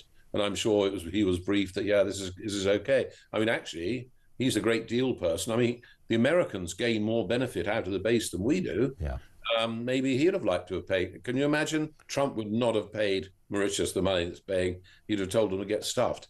So he was quite happy that we're doing that. But I don't think it really came above the radar horizon for him, really. Yeah. I can't imagine Mr. Trump parting with money for something he already owns, which would just be, I mean, he's trying to buy things that he doesn't already own. That's another story, but stuff that he already does would be. There are also concerns that I have, for example, about the amazing protected zone we have for maritime sea life and seabirds, which we've done an incredible job, our country. Mauritius are not interested in that. They want to open up their fishing boats and things. So there are a whole raft of things that make me unhappy. But as I said, the decision's been made now. It's no good crying over spilt milk, but it didn't need to be done. It saddens me. I feel quite sad about it. Yeah, agreed. Lord West, great to have you on. Nice to speak again. Thank you, Admiral Lord West, former First Sea Lord and former Royal Navy commander, very serious man of the sea, of course. That's his view on it. And it does seem to go back to that nobody, almost nobody has been able to say, no, you're missing the point of this. Was this some kind of odd... Was it a kind of colonial guilt that Labour had, and they didn't know where to put their colonial guilt? So they thought, well, what do we own that looks like it's too far away to really be ours? Oh, what about the Chagos Islands? Yeah, that's a good... We'll start there, shall we? Is anyone asking for it back? Well, the people who are going to get it never owned it either, so that seems a bit weird. There's the missing nugget in this. I mean, it's utterly extraordinary that the missing bit of the jigsaw. Why? Why would we be doing this? Thoughts on that? 0344 499 1000. Is it going to cost 3.4 billion? Is it going to cost 34 billion? A number certainly the government do not recognise, but the Daily Telegraph headlining with that one this morning. Let's get a voice note on this very issue from Merlin in South Wales. Mauritius, oh my God, they have got to be the biggest draw winners of the Amaze Draw Prize ever on the planet. So they've won an archipelago of islands, £35 billion spending money, and I wonder if they've got like a Jaguar F-Type as a side prize. What do you think? Let me know, Ian. Do you know what? In the absence of any other logic, probably squeeze between the Amaze win a 3.4 million home in the Cotswolds and win a 3.4 million home in Cornwall. They probably had one win the Chagos Islands. Maybe that's what happened. And some Mauritian fella thought, I'm going to put a few quid on that. And they won it. Is that what happened? Did they might as well have won it in a competition. That would be as logical as what has happened. This is Hazel in Hampshire on this same point. Hazel, what have you got for us? Yes, hello. What I've got for you. Hark back a while when Starmer was cozying up to Zelensky in Ukraine. There was some deal done where he would be financially supporting Ukraine for 100 years. There was no price mentioned. When does this begin? What's this money for? Did he ask us? No, nothing. So there's another giveaway that we don't really understand. So what are we paying for? What are we paying? We're paying to rent back our own base, which we already own. Well, in the Chagos, yes. But with Ukraine, why are we pledging 100 years' worth of financial support? Yeah. What are we paying for? We've already given them all our weapons and our arms and God knows what else. Are we paying for the wider protection of Europe? I don't mean the EU. I mean Europe, our continent. Is that what this is? You know, we've got Russia and China. Europe paying for the protection of their country? Are they relying on us and this silly so-and-so in number 10 to pay that for them? This man has no idea what he's doing. It does seem an extraordinary... Well, people will argue forever about the differences or lack of differences in this respect between Ukraine and Chagos, etc. But I know the point that you're driving at on this one. Yeah, he's committing UK to 100 years' worth of support. You know, I mean, I want to know what. It's a lot of years, isn't it? I mean, if it was It's a long if it was time. 10 years, we could sort of get Yeah, our head or around that. something Maybe like and that. go, that makes 25 a or bit of something. sense. Get back on your feet, you know, rebuild That's the right. place. Yeah, Yeah, but 100 years. Come on. Yeah, that's a fairly Bonkers. that's a generous. That's benevolence in another stratosphere. It's bonkers. Listen, bonkers. I love it. Hazel, thank you very much indeed for that. Hazel in Hampshire. Can you find the missing logic behind the Chagos deal? Is there something hiding in this that we're not? I know people have said, oh, well, you know, did it a favour for a friend, and Starmer's friend was a friend of the Mauritian bloke. Look, if it really is that, then we're talking about something bordering on criminality. I don't imagine it is. It's very seductive to play around with that one, that this was actually a sort of a favour for a mate. I can't imagine, you know, by the standards of our own government and the current British Prime Minister, I think a lot of things about Keir Starmer, I don't imagine he did a Moody Brown envelopes deal on this. There's got to be something else somewhere in there that no one's spotting. You know, when you watch one of those kind of Netflix crime things and the detective or the lead investigator they just can't work out what the missing bit is. And if they could get that, it would explain everything. And the whole thing would come into sharp focus. That's the territory we're in with Chagos. I'm not a geopolitical expert. I doubt whether most people are either. Most of us had never really heard or knew the significance of the Chagos Islands before all of this started to happen. But now we've kind of swatted up a little bit on it. It's quite genuinely. I mean, if Lord West, one of the most former Royal Navy commanders of our times, former First Sea Lord, a man who knows the maritime and the naval world more than almost anyone else on the planet right now. If he can't work it out, then what hope is there for the rest of us? He knows that base more than most other people. He knows that area. He's completely familiar with Diego Garcia and the military base and all that it does and its significance, etc. And the wider story of Chagos too. The people, he even mentioned the wildlife. So if he can't put his finger on it, he couldn't even hazard a guess as to what the logic was. 0344 499 1000. Our lines are open. We'll also continue to take your calls on why have white working class kids been left behind. This is Talk.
Oxford Street, which is the prime kind of shopping destination for London, huge attraction for tourists and Londoners alike, and yet here we go, private business having to warn people that actually it's not safe to have your phone out while you're walking along there shopping, whatever you're doing. Crime everywhere is a big problem, we know that, but in London in particular we have the consequences of some very clear political choices by this mayor, and that's what's making it worse. He says that keeping Londoners safe is his #1 priority, but his budget simply doesn't follow that.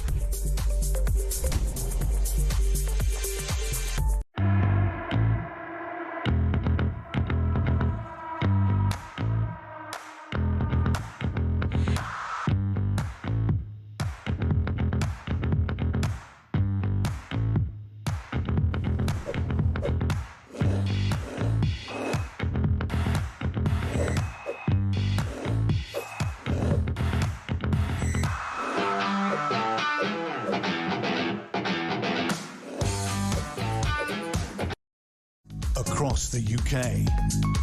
On DAB+, on your smart speaker, on your smart TV, and on your side. This is Talk. Brad says it doesn't help that throughout the educational sector, white working class kids have it drummed into them they should be ashamed of their heritage and that they are the problem.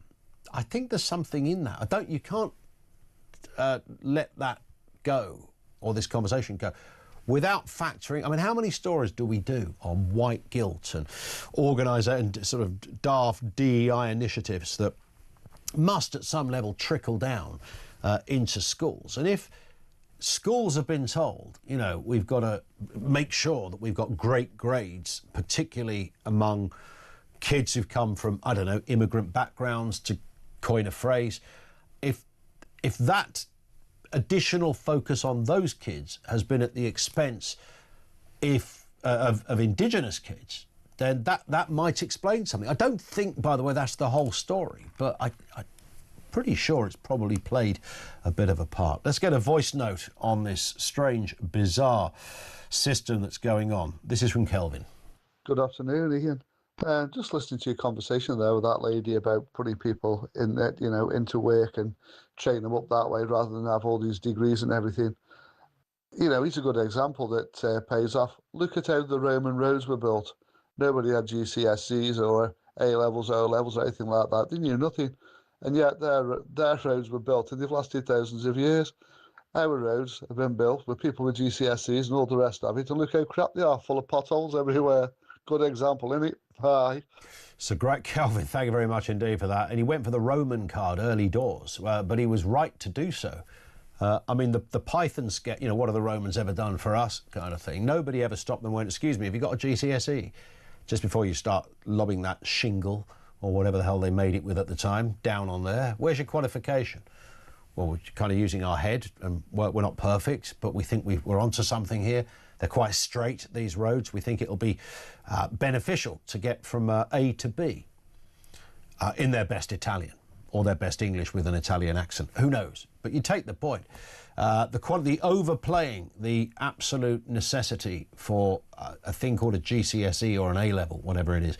And of course, the greatest offender on the block is the degree, which if you're in a line of work where you need that degree, then boy, go get it. You know, we need to encourage people to get a degree, but we don't need to encourage people to get a degree who don't need a degree. In fact, we should be actively encourage them not to get a degree and then spend the next 25 years paying it off. You know what I'm saying? James says, even paying 2 bob would have been too much to pay for the Chagos because we didn't have to pay anything. Make it make sense. Yeah, that's where I'm at. Make it make sense. Somebody give us the missing piece of the nugget here.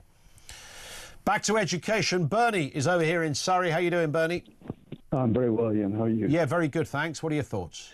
Well, I think I would differ with your view on that it's a question. I tell you what we're going to do, Bernie. We're going to get you back on your line. The line has conked out on us. It's gone really bad. We'll get you back on a good line. Sarah is in Somerset. Back to Chagos, Sarah. What are you thinking? Hi. Hi, Ian. I mean, I really don't know. I mean, it's such a mess. But we know for a fact that they are like Marxist political activists. They're like student activists. And legally, how they are allowed to get away with literally throwing away our sovereign territory, throwing away taxpayers' money on things that really don't make any sense. It's just, I was listening to Dominic Cousins, and he was saying that they are just puppets, and that behind the scenes, it's the permanent secretaries that are really doing a lot of this damage to our country.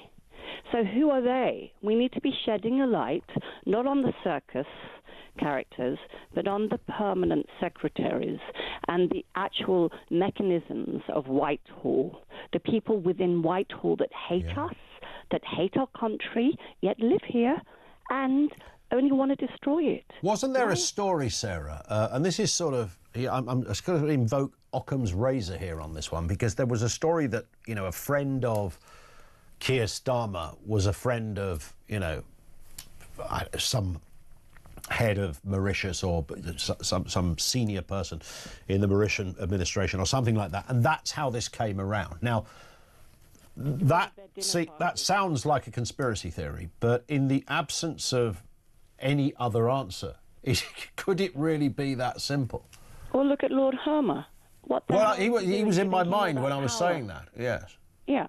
You know, this is another example of where they have way too many mates, that they are, you know, he's great friends with Sadiq Khan. London is now on the top 10 of, well, it's literally a rating 2 in Australia for being one of the most dangerous cities in the world. How has that happened in less than a decade? Yeah. We have not got the right leaders in place, and they shouldn't be diversity hiring. We should be, at this point, seriously looking at pulling back old people from the army that have retired, that thinking, what the hell has happened to my country? What the hell have we been fighting for? Yeah. Because right now it's going down the pan. Financially, politically, all political correctness has to go. We've got complete moral decline. And if you can't literally take out your phone without fear of it being immediately snatched on a public high road, what hope is there? What hope is there? So it's the leaders. It's the leader. Yeah, we need better politicians. Sarah, thank you very much indeed for that. I was reminded my neck of the woods was kind of under a fairly strict security, not cordon, but the Vice President of America was visiting Chevening House, and he was shacked up for 3 days with David Lammy. I don't know what J.D. Vance has done wrong in his life or in his early life for it to end this way, or this part of his life to develop this way. Found himself 3 days in a big old manor house in the Kent countryside with David Lammy. But I was thinking about the difference in the... And so I was telling my... there's a bit of footage I had of the 34 cars for the Vice President. And I sent it to a Democrat friend of mine in the States and said, look, you know, big dog's in town, because I knew that would annoy her. And she said, oh, he's not. They give him these small jobs to do because they don't like him. And I thought, oh, hang on, J.D. Vance is seen as a bit of a tough guy, a bit of a straight talker, a bit of a voice that people tend to attune to. Seems to be quite a favourable character in this country. If I was given the choice between J.D. Vance and Keir Starmer to be running our country, I know where the money would go. I know where my allegiance would go on that one, or somebody like him.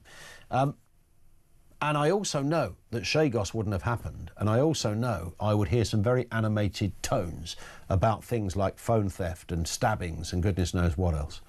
It would not be written off in favour of discussing ULEZ cameras over kids dying. We'll get Bernie back with us in a few moments. Don't go away, Bernie. 0344 499 1000. This in from Paul. My father was a fine example of white privilege. Ravenscraig Steelworks, age 14, then down the pit until he was old enough to be called up World War II. Such a privileged life. There you go, Paul. You articulate it brilliantly. And yet people say, no. Still privileged. Still privileged. That's how this twisted game works. And even if you argue that, well, demonstrably that is not privilege, you wouldn't find an example of privilege, the argument that comes back from the real evangelists who work in kind of DEI and, what's the phrase, the kind of sort of Marxist cultural kind of briefs, they would say the fact you can even argue that it's not proves that it is. Now, that's just messed up, perverted. That's somebody playing with you, right? They would seriously teach that to kids. Yeah. If you find the confidence to argue there's no such thing as white privilege, that is the definition of white privilege. That's one messed up mama right there, I'm telling you. That's just like out there. That's another place of mucked up thinking. 0344 499 1000. It's 2:30. Back on the phones with you, coming next.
across the UK, on DAB+, on your smart speaker, on your smart TV, and on your side.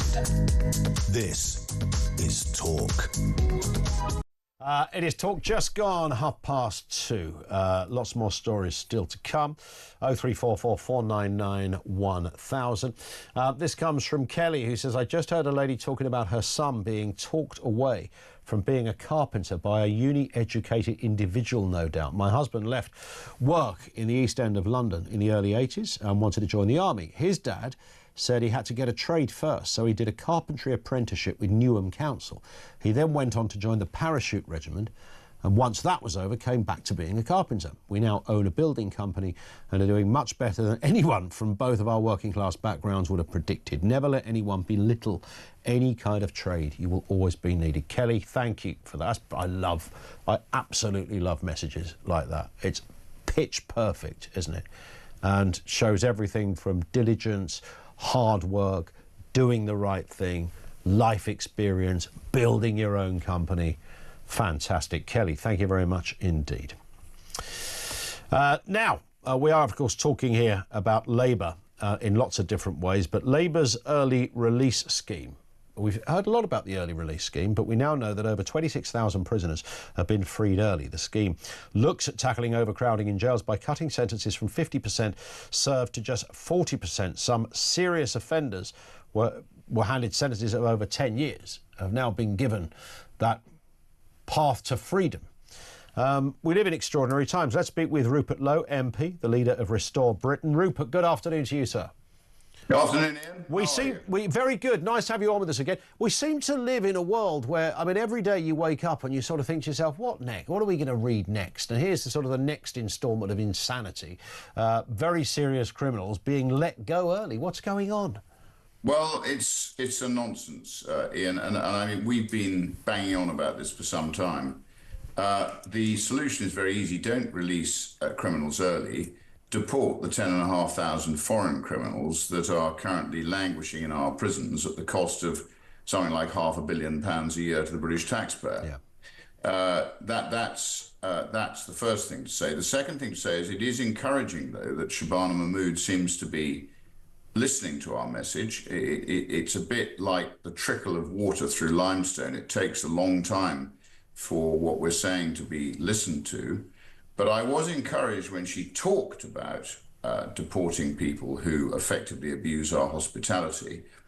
But I think, again, Ian, the question is, Labour are very good at saying things. They're less good at doing them. So I will be looking. I'm encouraged by what she's saying, but I'd like to see some form of action rather than just cheap words, which seems to be too common in Westminster. 100%. And you must have had a baptism of fire since last July, Rupert, when you've seen how some of the... I mean, you're a businessman, a very successful one. You know your way around a company, an organisation. You know how to prioritise and all that business. I'm not just blowing smoke here, but I'd imagine once you got into Westminster and saw the sort of the incredible pace with which things don't happen and the impervious nature of MPs when it comes to implementing something quite logical, which seems beyond. We don't know why. Nobody can quite work out why. I mean, seeing it there. I can tell you why. I can tell you why, and I've sort of, as you say, been there over a year now as a sort of a late arriver into Parliament, and like all of us, you sort of assume that Parliament knows more and is more experienced than people out on the street. And by the way, I totally agree with your previous caller. I would advise everybody, don't go and do some bullshit university degree. Go and get yourself a trade. That will always serve you well. And as we heard, after a period in the army, I was delighted to hear that that family are doing well too, because actually being able to do things is going to become increasingly important. So after a year in Parliament, I think the truth is that the MPs have virtually no power. The House of Commons has been hollowed out by the selection process of Blair and Cameron. And we've ended up, basically, it's a charade, a bit like the European Parliament. So actually, the power lies with the 23 permanent secretaries, starting with a man called Wormold, who runs the cabinet. He's the cabinet secretary. And people like Antonio Romeo, who is the permanent secretary of the Home Office. And these are unelected people who have complete power. And all you have to do is listen to what Dominic Cummings has been saying about the way in which government works. And it actually becomes very clear that Parliament's just a sort of front. And I just want to read you a quote, my favourite quote on this subject, which I wasn't expecting you to ask me about, but it was, there's a man called Ludwig von Mises, who was an Austrian school economist, who I love the Austrian school economists, and his famous quote is, "The worship of the state is the worship of force. There is no more dangerous menace to civilization than a government of incompetent, corrupt, or vile men." Well, I think we've got the lot, quite frankly. So it makes me very worried about the direction that we're going to take, because they all charge around in ever decreasing circles. They're not in touch with reality. They pick up whatever sort of rubbish concept was last talked about, whether it's climate change, whether it's DEI, whatever nonsense is being peddled at any one time, usually which involves virtue signaling, they pick it up. And they're driving a lot of this unnecessary legislation, which is complicating and damaging human relationships and taking the power away from people to interface with each other on a responsible and sensible basis. So we really do need total restoration of what Britain used to be. And that's largely why we set up Restore Britain. Yeah. You know, I saw it as a movement. It's unifying. I didn't want to set up another party at this stage, because I think what we want is unity amongst those people who know how good Britain used to be, who know how good it can be, and who actually want their country back. And that's why we called it Restore Britain. That's what we intend to do.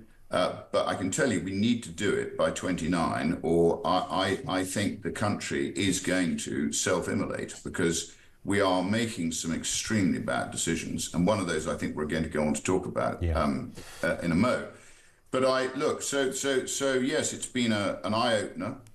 And I think the public who pay for all this should start to take an increasing amount of interest in the fact that their money is being misdirected to almost every organ of the state, whether it's a quango, whether it's a government department, whether it's misappropriated purchasing, whatever. It's just total waste of taxpayers' money everywhere. Yeah, and that's the point, isn't it? You know, we are paying. I was having a chat with a cab driver a little earlier about, we were talking about, we were trying to identify what a piece of roadworks was doing, because they'd shut a road and there was 28,000 traffic lights there and everything was gridlocked. And as far as we could ascertain, they were trying to sort of widen a path. Now, there's nothing wrong with widening a path. If you need to widen a path, maybe there's good sort of wheelchair reasons. I know the path well. I don't think it's that. But nonetheless, the point we were making, Rupert, was that we are paying for all of this. And, you know, we pay for the, you know, some of the good stuff that needs to be done, the health and education and what like. But then you meet these areas, and you just alluded to it there, with Chagos being a great example, where we just interviewed Lord West, former commander in the Royal Navy. No one knows this terrain more than this man. He has no idea. He cannot, you know, he's laid there in bed trying to find or come up with an idea of why the government did this. There isn't one. We've been looking for an idea here this afternoon. Nobody can see where the idea is, and depending on which newspaper you read, it's going to cost us 34 billion quid, or at best 3.4 billion quid, for something we already own. Well, I think that is correct. The worst part about this is the lack of transparency.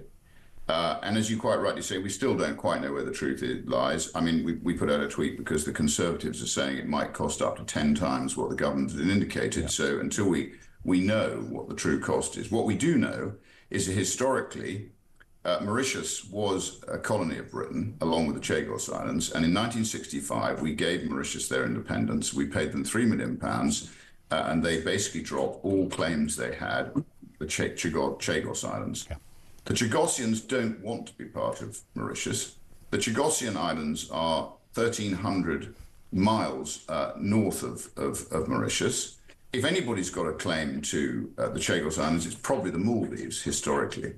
But as you know, the French handed it over in 1814 in the Treaty of Paris, and it was in our hands from then. Yeah. Now, we I think, obviously, as a colonial power, there are this group of human rights lawyers who object to what did happen under empire.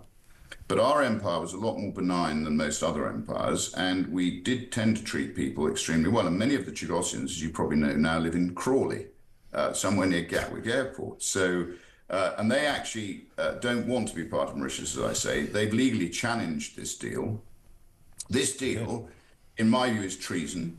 I think it's 3 human rights lawyers, which is Starmer, Hermer, and this character Philippe Sands, who are indulging their fantasy for human rights law. The ICJ guidance in 2019 was just that, guidance. It was not a legal judgment. And for us to be handing over the sovereign property that is already ours and then renting it back for a vast sum, it's treason, Ian. Yeah. And whoever gets into Parliament next time needs to open up this can of worms and prosecute whoever has wasted British taxpayers' money, prosecute them to the absolute extent of the law. Because this is surrender when you don't need to surrender. And it's a vital asset now with what's happening across the world in terms of the Anglo-Saxon post-war, peace dividend being challenged everywhere. The last thing we want to be doing is giving up something we already own and then paying vast billions to lease it back. And the next thing is they'll be telling us there's another financial black hole, which we all know. Yes. There is. Half the time I don't believe the figures they produce, which are pretty bad, but I don't think they show the true extent of it. As you know, civil service pensions, the liabilities for those are all off balance sheet, and that's something like £3 trillion. So if you actually add it all in, we are bankrupt. And what we don't seem to understand is we're no longer the global power we were. What we need to do is retrench, start to rebuild ourselves, and actually start to make everything make sense again.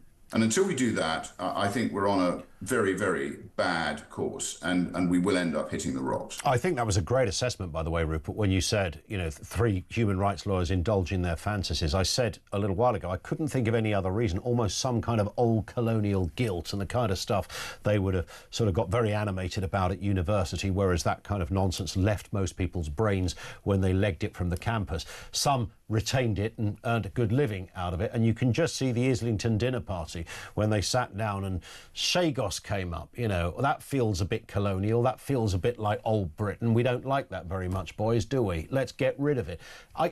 In the absence of any other, literally, Rupert, any other explanation, that to me could be the only one that slightly makes sense and rings true. There's no logic for it, Ian, and now they're trying to do the same thing with Gibraltar. Yeah. I've no doubt they'll revisit the Falklands at some stage, which is another sort of flashpoint, the countries that have these claims, whether they're valid or not, are encouraged by actions like the Chagos surrender, like what's happening in Gibraltar. So all we're doing, I think this is by design. What they're trying to do, as you say, is indulge this fantasy of North London human rights lawyers, that they want to be seen to be dismantling any relic of what they see as the empire. But it's not in the interests of our electorate, and they are supposed to be representing the interests of the British people. They're not representing any form of global welfare. They are supposed to represent the welfare of the British people. 100%. And do you know what? They need to start doing that, Ian, because that's not been happening for a long time. And in the best sort of mode of a Monty Python sketch, almost, it's like it would make a bit of sense if they said, oh, yeah, but they're going to give us 200 trillion quid. So, but no, we're paying them. I mean, that's the bit that nobody can work out. You don't have to have a degree in geopolitics to understand the insanity of this. Well, I think I got a friend who lives there. I think they've had a tax cut on the back of the British taxpayer. I mean, you actually couldn't make it up, could you? You really couldn't. You really couldn't. Listen, Rupert, lovely to have you on. Let's speak again very soon. Rupert Lowe, MP, leader of Restore Britain. Thank you to him. Speaking absolute bang-on common sense. Isn't that interesting that we did float that idea? I said it about half an hour ago, that when people had talked about this conspiracy that a friend of Starmer's had got together with a friend of someone else and they decided, oh, we just don't like this idea of owning stuff that isn't in our postcode. And Rupert Lowe has brilliantly articulated that very point. I mean, I mentioned the Occam's razor thing. Is it that? in the absence of any other logical explanation, is that literally where we're at. Sarah, don't go away. Good with you shortly. Sarah, oh, by the way, if you heard Rupert utter a little naughty word in that interview, big apologies all round. He was just very, very excited. I think it's fair to say. 0344 499 1000.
I mean, one of the reasons I wanted to come on this morning was just say thank you to all the people who've given really nice tributes. And even like when we were at the hospice, there are a couple of handwritten letters arrived from people who'd heard he was there. Yeah. And that he'd maybe spoken to once in 1970. Right. He'd been kind to them and they felt the need to write in. So Right. thank you to everyone. But there really wasn't anybody like him. No, he's a big hole to fill. It's just, I miss him terribly. Yeah.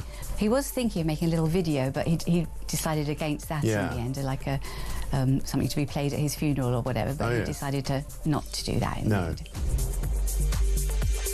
Oxford Street, which is the prime kind of shopping destination for London, huge attraction for tourists and Londoners alike, and yet here we go, private business having to warn people that actually it's not safe to have your phone out while you're walking along there shopping, whatever you're doing. Crime everywhere is a big problem, we know that, but in London in particular we have the consequences of some very clear political choices by this mayor, and that's what's making it worse. He says that keeping Londoners safe is his #1 priority, but his budget simply doesn't.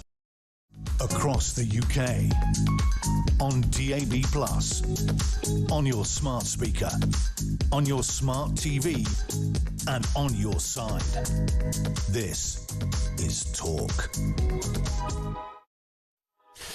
It is Talk. Back with more of your comments and calls in just a second. Before that, day 11 of The Voice of Doom.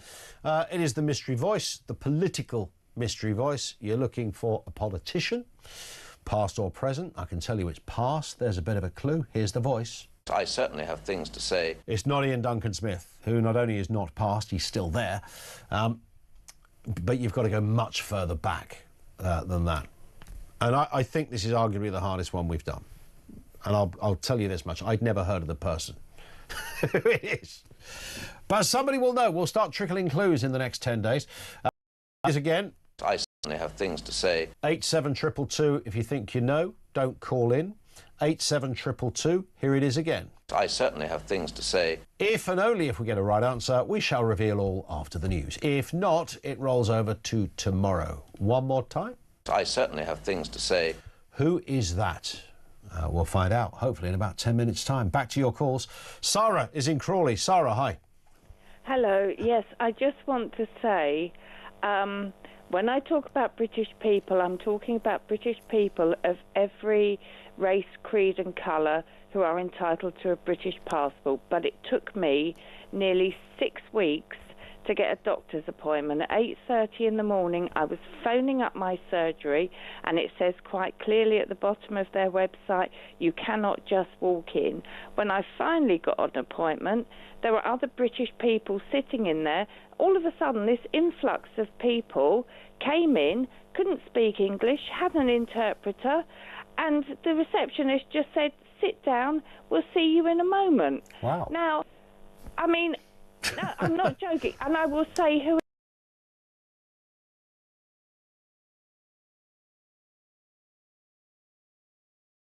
in a moment. They couldn't speak English. They came in with an interpreter, giving their address as the Holiday Inn. Well, I had to wait nearly 6 weeks to try and get an appointment. That is extraordinary. I mean, there's interesting. We are talking about exactly that in the programme as well. The kind of, I was about to say, freebies or benefits if you happen to row across the channel. And you're right. It is things like free prescriptions, dental care, access to GPs, etc. Extraordinary. And you saw that firsthand, Sarah. I do apologise, but I am so angry. And then when they finally saw me, I've been diagnosed with cancer and got 2 months to live. Now, I don't suppose, had I got an appointment any earlier, that it would have made any difference. But the point is, I don't know. Well, it brings into fairly sharp focus as to, you know, the strains and the priorities or the lack of priorities that we are dealing with on our NHS. Yeah, well, the thing is, I know what we should do. When Keir Starmer calls us right-wing racists, the reason he might say that is because he's made us racist, because he's treating British people like second-class citizens. I've paid my taxes, my national insurance, my stamp for over 40 years, and this is what I get. Yes. Well, I think if you sit where Keir Starmer sits, or his, let's be generous, the likes of Keir Starmer and his background, then it doesn't take much to appear right-wing through his eyes, if that makes sense. Sarah, listen, that was shocking news that you just told us there, and I certainly wish you all the luck, and I hope you can find your way into a recovery of what is clearly an awful diagnosis to get. Thank you, Sarah in Crawley. Let's go to Matt in Cheshire, 5 to 3 now. How you doing, Matt? Hi, good afternoon, Ian. Good afternoon to you. I was just calling about white working class kids. Yes. As we know, in communism, the bourgeoisie looked down their nose at the proletariat. As we know, in identity politics, black and Asian people have been elevated to a pedestal above white British people. So also, as we've more or less had Tony Blair as the Prime Minister for the last 30 years, is it really any surprise that white working class people are bottom of the food chain, not only in education, but in all aspects of life, as the last lady, God bless her, just said herself? Yeah. Well, we're certainly in a place that I think many people would say that they've never seen before. Does that make sense? We're kind of in sort of unrecognisable territory, Matt.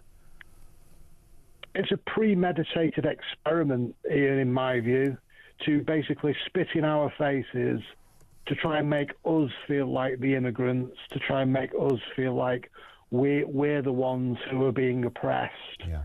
And this is the mindset of the European socialists that we've had, as Peter Hitchin would call them, for the last 30 years. What are they don't.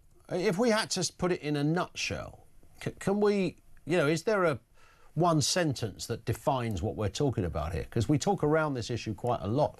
And even Rupert Lowe said he realised that, you know, the people behind most of the big decisions aren't those that sit on the front bench, but these kind of weird characters who have very high positions in the civil service. Traitorous treachery. That's the only way I could put it. Traitorous treachery. But would they, if it is true that this cartel of oddballs sit there making decisions, I mean, you'd have to be a really weird kind of human being. Do they go into work and go, here's another great idea to dismantle convention and piddle off half of the British public? I mean, is it that blunt? Ian, it seems to be in every single organisation. There are new and ridiculous, mad ideas and concepts and meetings every week. If it's not being done purposely, it certainly is the strangest coincidence I've ever known. It's a bit weird, isn't it? It's a bit weird. Listen, Matt, I love the call. Thank you very much indeed for that. And again, in the absence of any other logic, you sort of wonder. I've always thought that groupthink thing plays a massive part, and I think when Starmer came into power, absolutely central to his DNA is, he likes global systems. OK, that's fine. He's allowed to do that. He thinks the world rubs along better, much like Tony Blair, that they believe that component of how we function is to our advantage long term, not to our disadvantage. Don't be scared of it. It's the best way to be. He seems happier and more comfortable when he's on the global stage with the likes of Macron, etc. That seems to be an area that he feels more at home with. So I don't think it's a conspiracy to suggest that Keir Starmer is cut from that particular cloth of political life. And for some people, they will like him because of that. For others, like Matt in Cheshire, me and most of you, we find it a little bit confusing when some of those decisions work against us. Have we got an crunching gear change? The voice of doom. Have a listen. I certainly have things to say. Who's that then? Find out, hopefully, after the news at 3.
Across the UK, on DAB+, on your smart speaker, on your smart TV, and on your side.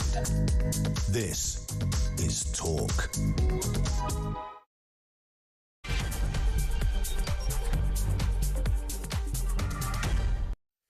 And good afternoon. Yeah, welcome back to the home of common sense. Lots to get through. We've been talking, of course, about the Education Secretary, Bridget Phillipson. She's admitted that white working class kids are being, quote, written off.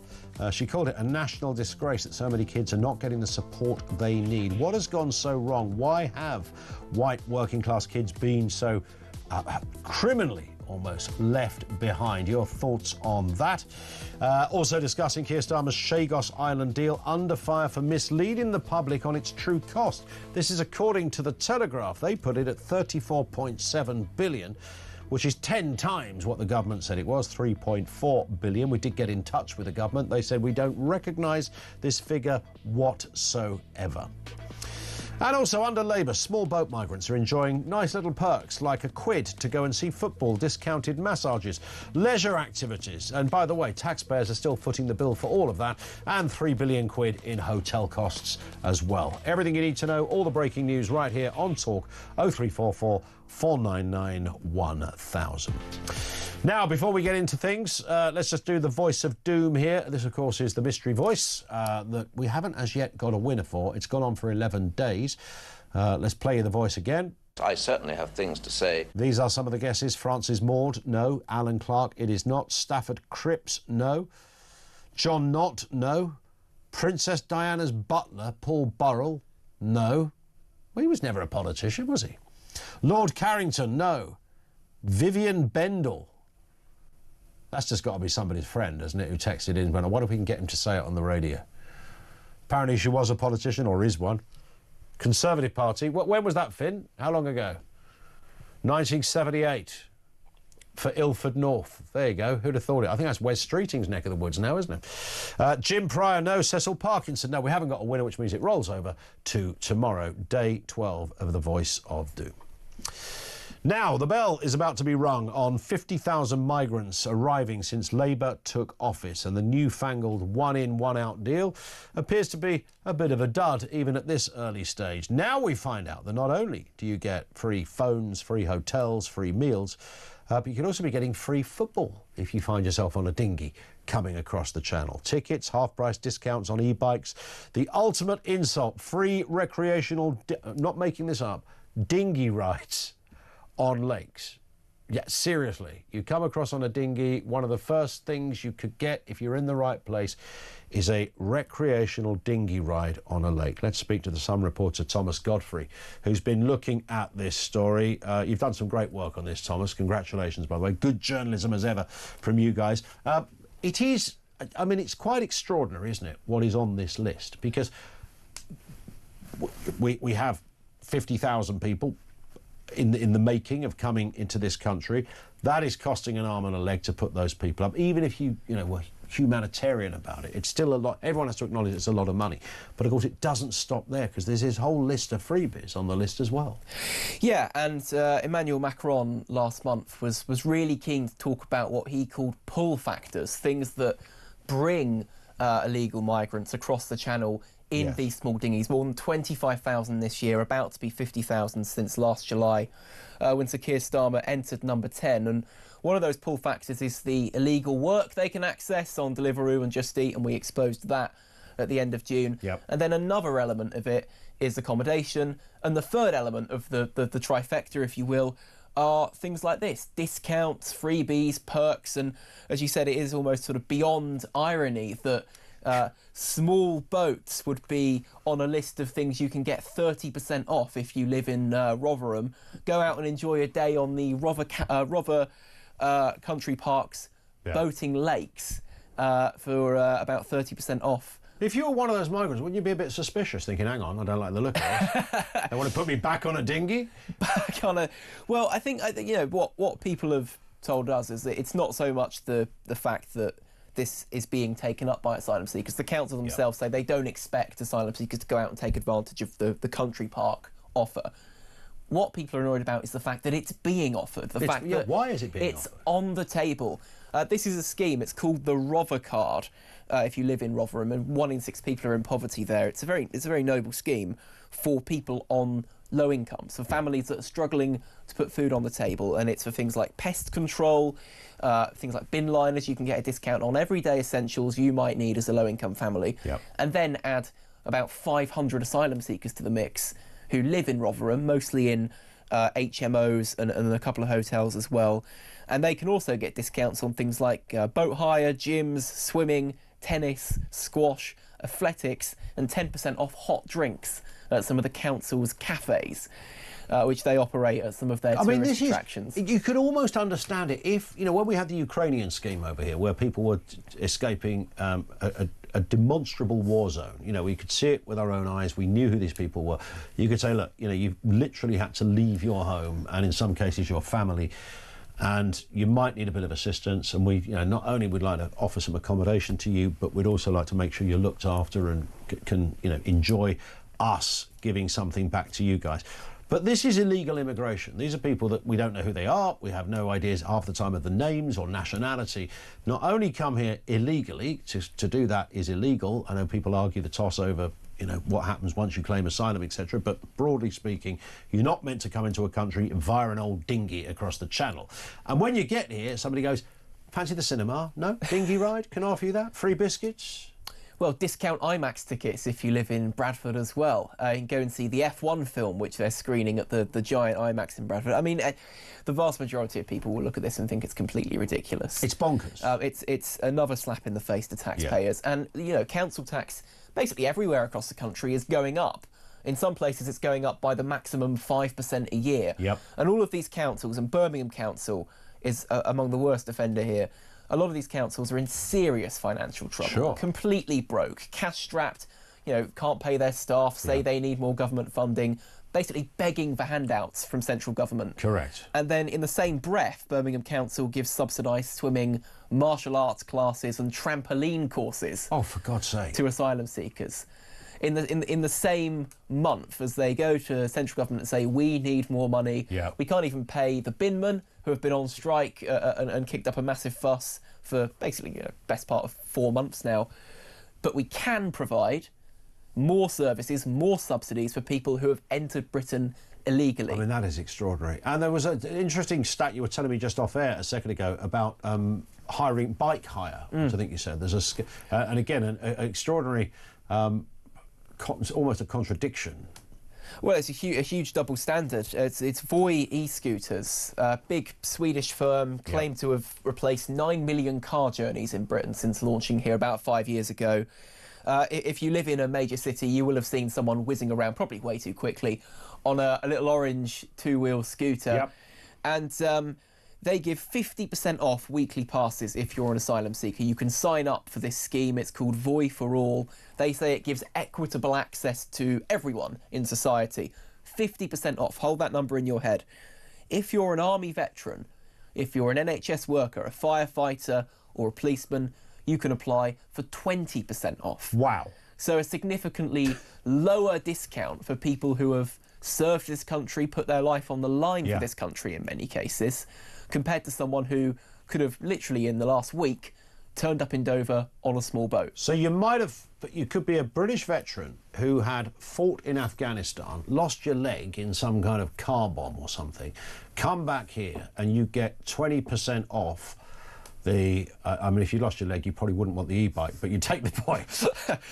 And then somebody who you helped save has come over here, they get 50% off. It's a possibility, And look, I think in isolation, the idea of giving veterans 20% off, very noble cause, but it is that double standard, of right? It is the fact that people will look at that and rightfully see that and feel frustrated. Yeah, 100%. Why is someone who is committing a crime by coming into Britain illegally getting 2.5 times the discount that I am if I work in the emergency services?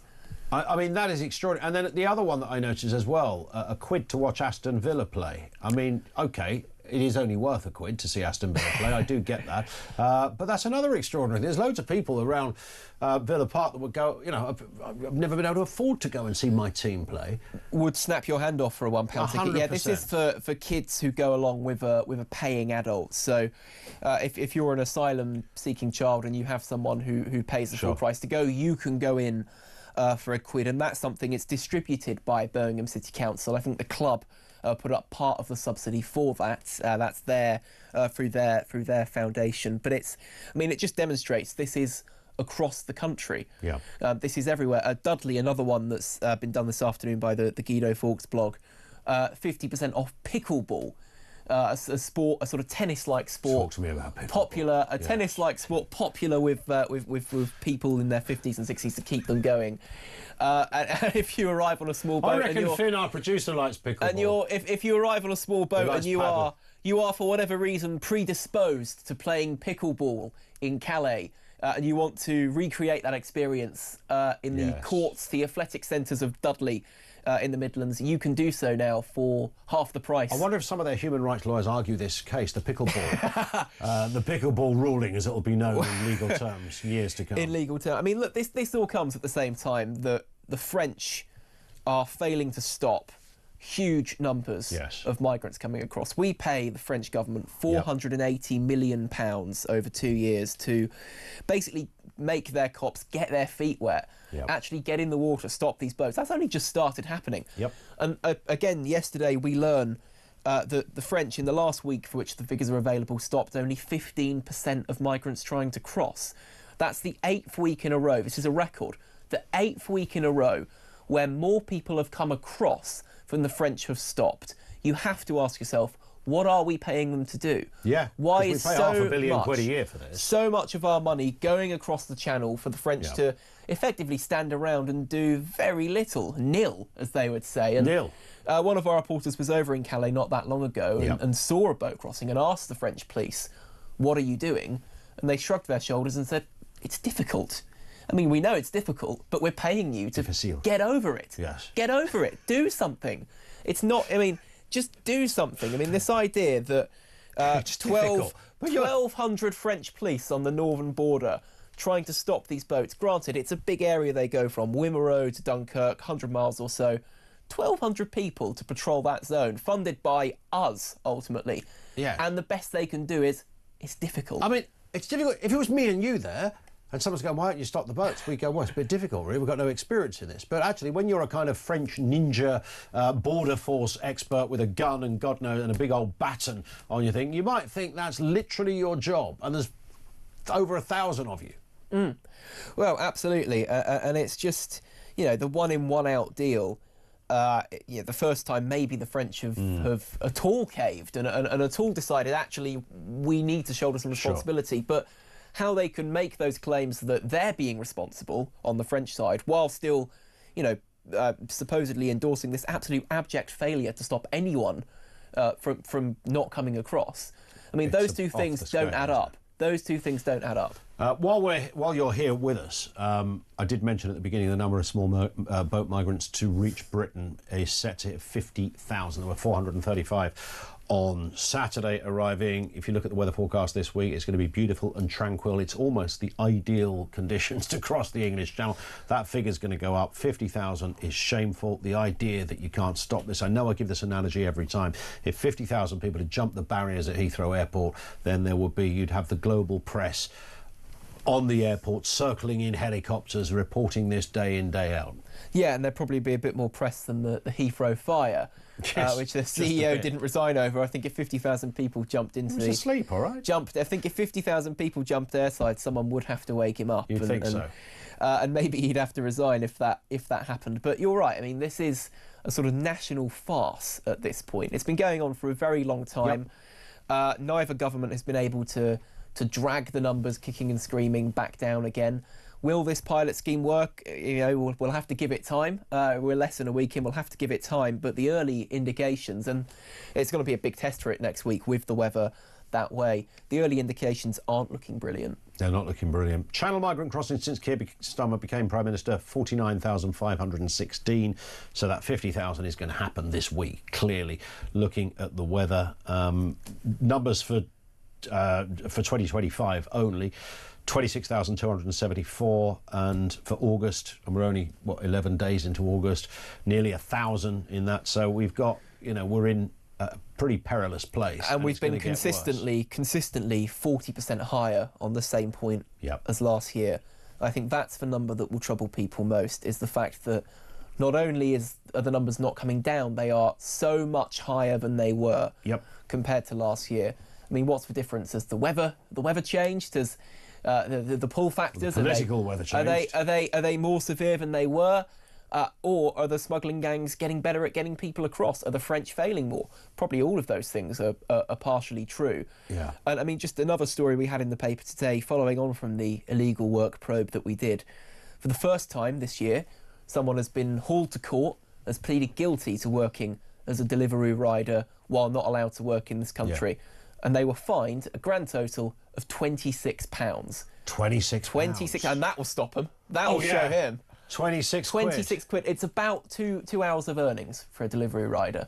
How do you get to? How is that even written in a legal book anywhere? when they swat it, when the magistrate, what's the? Oh, it's 26 quid, mate. Well, the man's name is Abdullah Merez. He's 23, lives in Woking, and he was given a conditional discharge after the court heard that he was in debt, and he was told to pay the victim surcharge, which is a big pot of money that victims are given. He was ordered to pay it in the minimum amount, and the absolute least he could pay, which they awarded him, was 26 quid. So, last week we heard 280 arrests for illegal work in crackdowns. Many migrant hotels are used as a base for this type of work. It's a major factor for people flooding across the channel to get these jobs. 280 arrests, one's pleaded guilty, and that man was charged £26.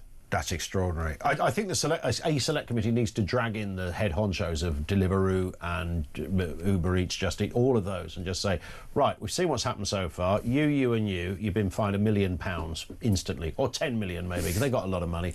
Maybe then you might crack down. I know they will say, look, we've got things in place, we can't stop criminals, and that's what's happening. But I think that's an easy way out for the big guys there. I think it is an easy way out, and also the more that they can recruit, indirectly, directly, however they get on the platform, but the more that they can recruit people who shouldn't be working in this country for whatever reason, they shouldn't be working in this country, but the more they can recruit those people, actually the less they have to pay them, because they will take the jobs, the 5 mile delivery for £7.50, let's say. They will take that because, and when we did this probe, we spoke to many riders working legitimately in Britain, including some of those who had come here legally. Many riders working legitimately who said the only way to do the job full-time as a delivery worker now in this country is to have your rent paid for and your meals paid for. Wow. And for 32,000 people in Britain in asylum hotels, that is exactly what's going on. Correct. Just a final one. We'll have to be brief on this, Thomas. Ministers lose track of 150,000 migrants. Hang on, this is just like... I read these stories out and you think, I must have read this incorrectly. Surely it's 150,000. And the foreign worker data just seems to have gone missing. I mean, it's a calamity, really, a sort of cacophony of errors at every level. And, look, we're meant to trust the statisticians to make informed decisions based on these numbers. But if you don't have the numbers, because you have to embarrassingly admit in a parliamentary question that they're just not there, then, well, how are you meant to make any sort of decision, or more importantly, make any sort of impact to fix some of these problems if you don't even know where the data is? So they've got no data on employment or residence of 150,000 people. Who could have gone anywhere. Anywhere. And we don't know who they are, because they don't know who they are. Nobody knows who they are. I hope the people who are in that data know who they are, otherwise we're all probably called something else now. Listen, Thomas, great to see you. It's a double-page piece in The Sun today. Great work on that again. Thomas Godfrey, reporter over there at The Sun. Thank you to him. Back with you in a couple of moments. 0344 499 1000. This is Talk.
follow that. They asked what was happening with the healthcare, and they said, oh, don't worry, to make sure that we don't run up NHS waiting lists, we've given all the migrants nice private healthcare. Ah. And everyone was like, wait, hang on, so Right. they're getting, you know, posh Bupa or whatever, whilst I'm calling the doctors at 8 a.m. begging for an appointment. How's that fair? I know. And they said, oh, but it's great for you because it means that they won't be taking up any space in I know. your NHS. The logic of this stuff is appalling, isn't it? And I mean, how many millions is this costing? Because if they handed out 1 million NHS passes, and so 1 million people are accessing even what, £100 worth of free stuff?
Across the UK, on DAB+, on your smart speaker, on your smart TV, and on your side. This is Talk. It is Talk. This one comes in from no name given. Let's pay local French kids £1,000 per boat they puncture. That would be better value for our money. Yeah. Sean says, afternoon, Ian. The white working class boys have been forgotten but are always remembered when needed to join our armed forces, go to war, etc., says Sean, who's an ex-Royal Marine in Kidderminster. Thank you, Sean. Thank you for your service as well. And he's bang on about that. It's an extraordinary set of statistics around young men and, you know, everything from service in the armed forces, everything into most likely to be a victim of crime, more likely to have to want to take your own life because of your own circumstance. I mean, the list goes on. And these are the people we are told the problem in life is men, right? Right, okay. This comes in from Wayne in Bury, who says, talking of pickleball, could we not scare off migrants by transporting Blackpool's Madden Tussauds waxwork of Jeremy Kyle to Dover? Well, hang on a sec. I've just seen Jeremy Kyle, actually, in the corridor when I nipped to the loo. Is there a waxwork of Jeremy Kyle in... Oh, you've got to send me the link to that. Okay, thanks, Finn. I'll have a look at that in a second. We'll maybe raise it when Jeremy comes in about half an hour's time. Wayne's in Newcastle. Wayne, what have you got for us? Good afternoon to you. Hello, Ian. You all right, mate? Yeah, good as gold. What's happening? And I've just been speaking to a mate of mine, and his brother works for a company who rehouses migrants. Okay.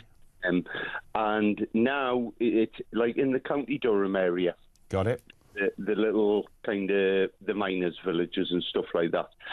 And what he's got a company car, and he now has to take his car in every month to get it resprayed so it doesn't get recognised. Right. Through the taxpayers. That's extraordinary. Expense. Yeah. The locals are starting to recognise like the car when it comes in, so he's kind of a little bit worried. Yeah. So he's been told he has to take it into the garage once a month and get it resprayed a different colour so it doesn't get recognised. That is absolutely nuts. He turned around, he went, should I have to get resprayed in case I get recognised? Maybe you should, or maybe he should. I love it. Listen, Wayne, it's a great call. Thank you very much indeed for that. This one comes from Sean. Sorry, I've just read on. This one comes from Heather, who says, white racism playing out in schools in our country, attacking white working class kids because of their working class parents is the same as saying white privilege children because of their parents' status. I mean, it isn't, you're right, it's an absolute nutty situation that I think any sensible person can kind of get their head around, but for some reason it just it gets a free pass, doesn't it, the white privilege thing. I hear broadcasters who just instantly buy into it, almost without question, and they'll always say, well, you know, I never used to know what it meant, but now I understand what it meant. I mean, most people used to understand what it meant, but now have no idea what it meant, because the more you analyse and deconstruct what is being said to you, the more, you know, at its most basic level, the more bonkers you realise that the situation is.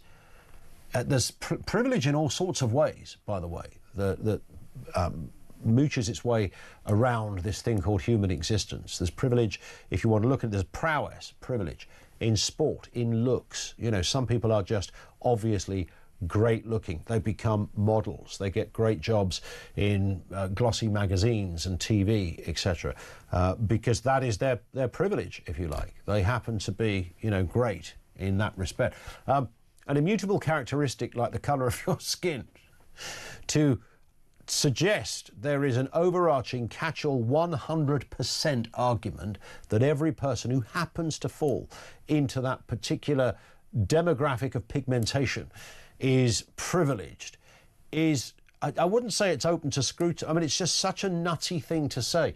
You should almost just laugh every time somebody says it. That also, by the way, doesn't mean that some people are not white and privileged, because lots of them are. In fact, white privileged people have forever been in charge of everything. But that's a class thing, largely. Oh, and the fact that there were only white people knocking around at the time as well, mostly speaking. It's all a bit nutty, isn't it? Let's go to Paul in Burnley. How you doing, Paul? I'm fine, Ian. Thanks for having me on. It's a pleasure. What are your thoughts? You're asking the question, what's the purpose of and what's behind the Chagos deal? So I'm going to offer you my suggestion. Yep.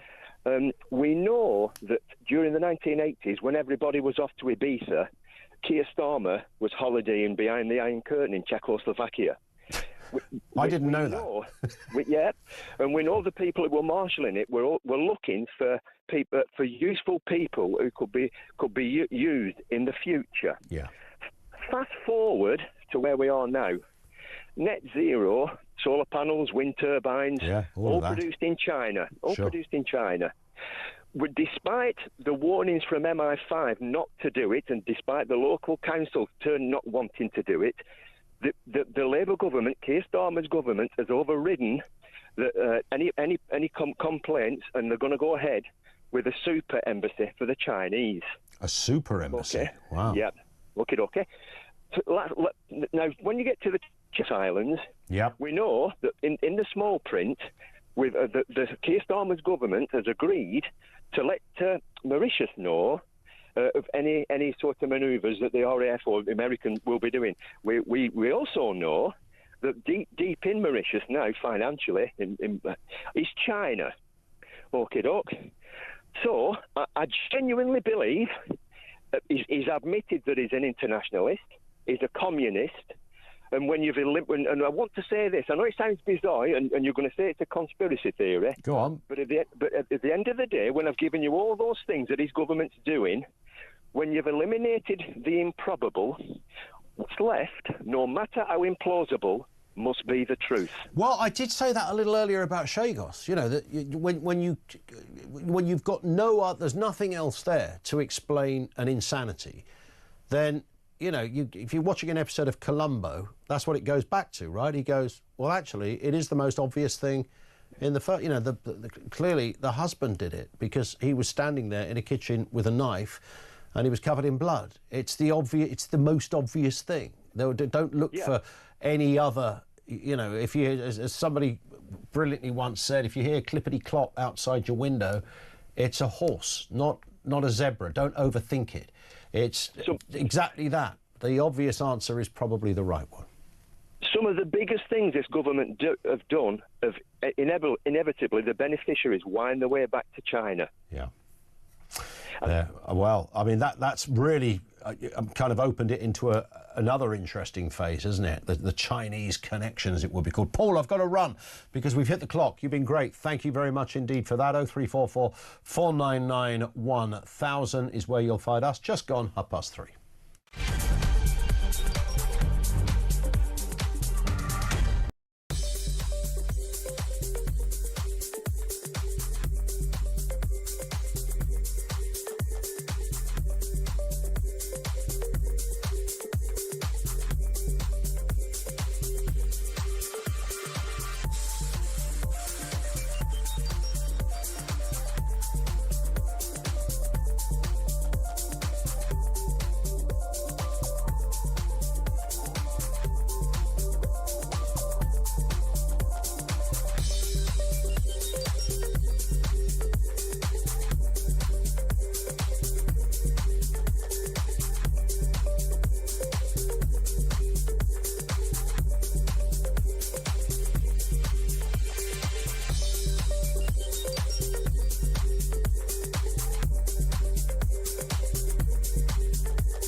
Across the UK, on DAB+, on your smart speaker, on your smart TV, and on your side. This is Talk. This is indeed Talk. Now, the age-old question has reared its head once again. Are the elderly safe to be on the roads? Yes, new government plans means those over 70 will have to take compulsory eye tests every 3 years, risk bans for failing to get those checks. This along with a raft of other restrictions on the drink-drive limit and tougher penalties for being uninsured or not wearing a seatbelt. Labour has certainly made driving an expensive pastime. But are they at least on the way to making driving safely? Let's speak to former Gadget Show host and Fifth Gear presenter John Bentley. John, good afternoon to you.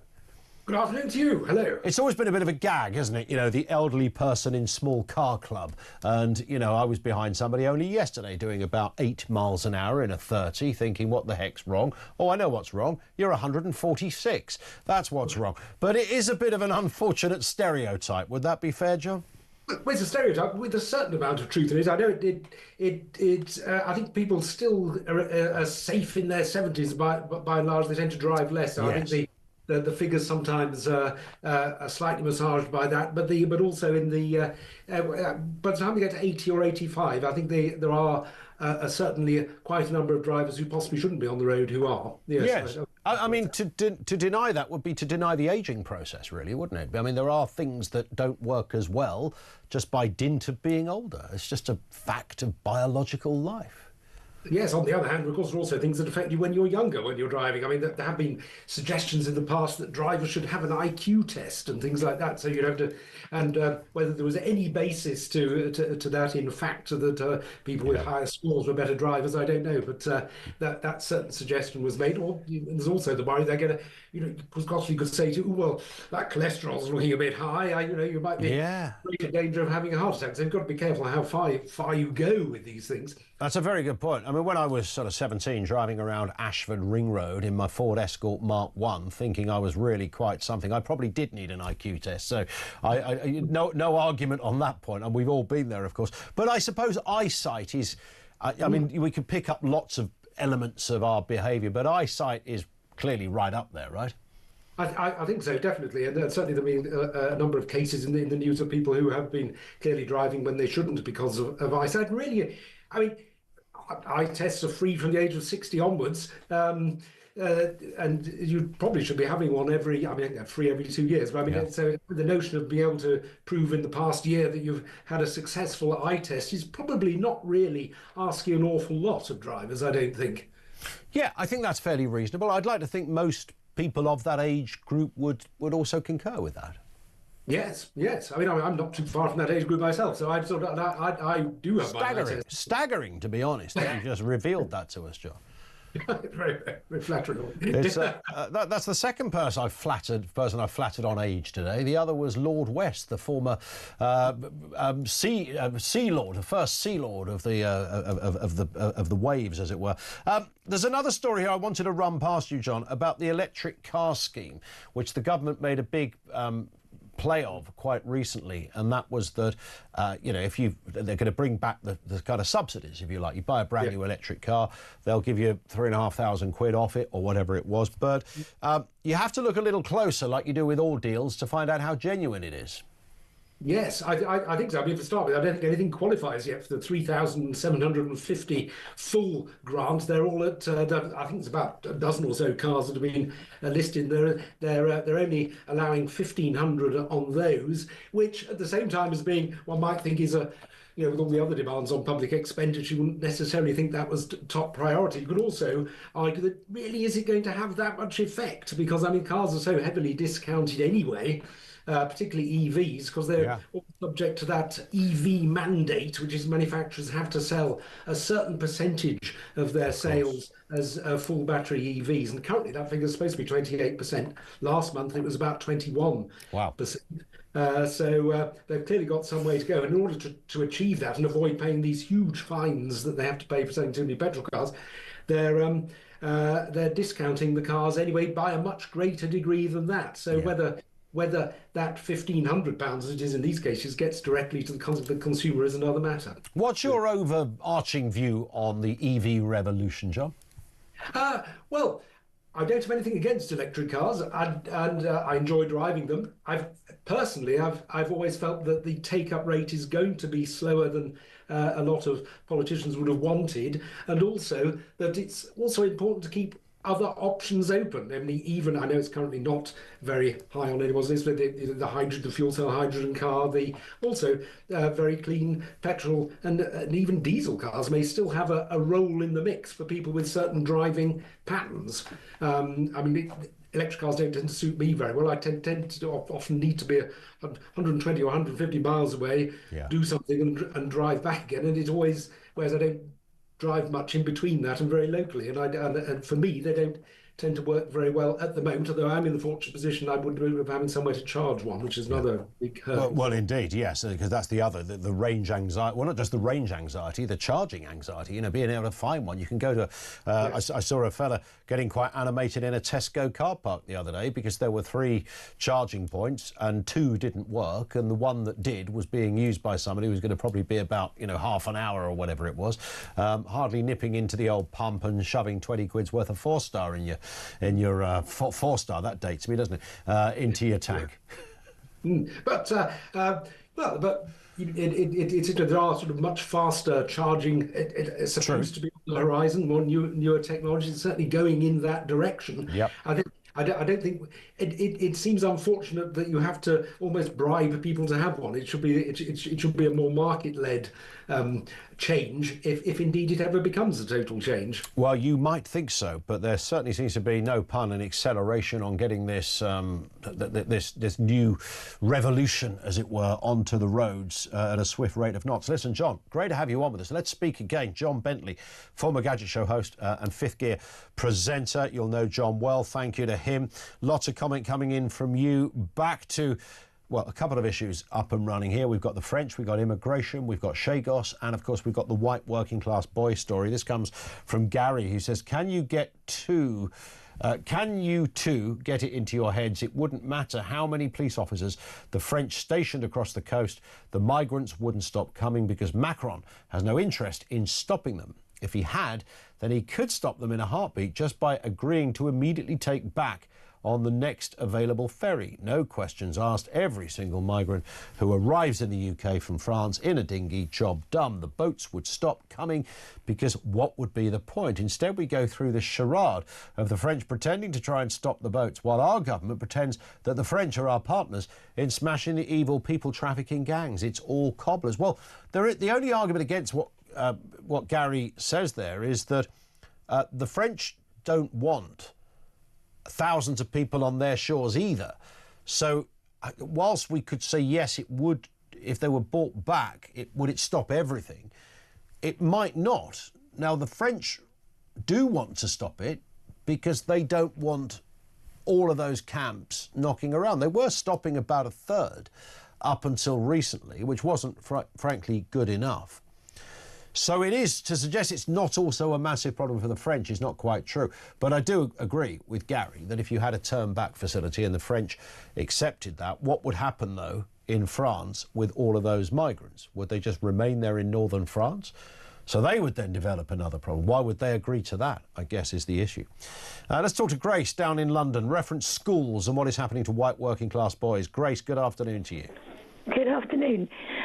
You mentioned earlier having a teacher who was a born-again Christian, and you thought that they were a bit unusual. And it reminded me of how when I was in primary school, part of the reason that other kids thought I was weird and I got bullied was, amongst other things, I'm sure I am weird in myself, but my parents are born-again Christians, and I didn't personally believe until later on when I looked at biochemistry and thought that it points to a designer. But okay. I remember being bullied in school. Can I just stress that the reason my teacher was a bit of a weirdo wasn't because he was a born-again Christian, by the way, is that because he was a born-again Christian, he decided he didn't want to ever use any profanity and that included the word damn. So he changed it and made great play of changing it. He was a frustrated actor, really. I think, it's not my biggest concern as a Christian whether or not people use that word. But, yeah, I came to believe later on, but in primary school, the fact that my parents were probably influenced my behaviour slightly, and other kids thought I was a bit strange for a number of reasons. But by the time I got to high school, I didn't really care anymore about kids thinking I was strange, and so I just tried my hardest to get on side with the teachers, and other kids thought I was really weird, and they mocked me as extra. They used extra as a kind of pejorative for meaning that I tried too hard in my schoolwork. Right. And I, like I say, at that point I'd been bullied in primary school, so I didn't really care anymore. But I think that for other kids, if they want to try their hardest, they're probably going to get teased. And I think that's one factor. That's true. Were you happy in that chosen position to go, do you know what? I've been through some pretty horrible times in primary school, so now I don't care. When you say you don't care, did you just kind of cut yourself off the noise, or did you genuinely not care and you were happy that you didn't care? Or was happiness not a factor in your childhood? I think for the most part, I was quite happy in childhood, and the parents who I mentioned were wonderful and supportive and kind and caring, and they still are.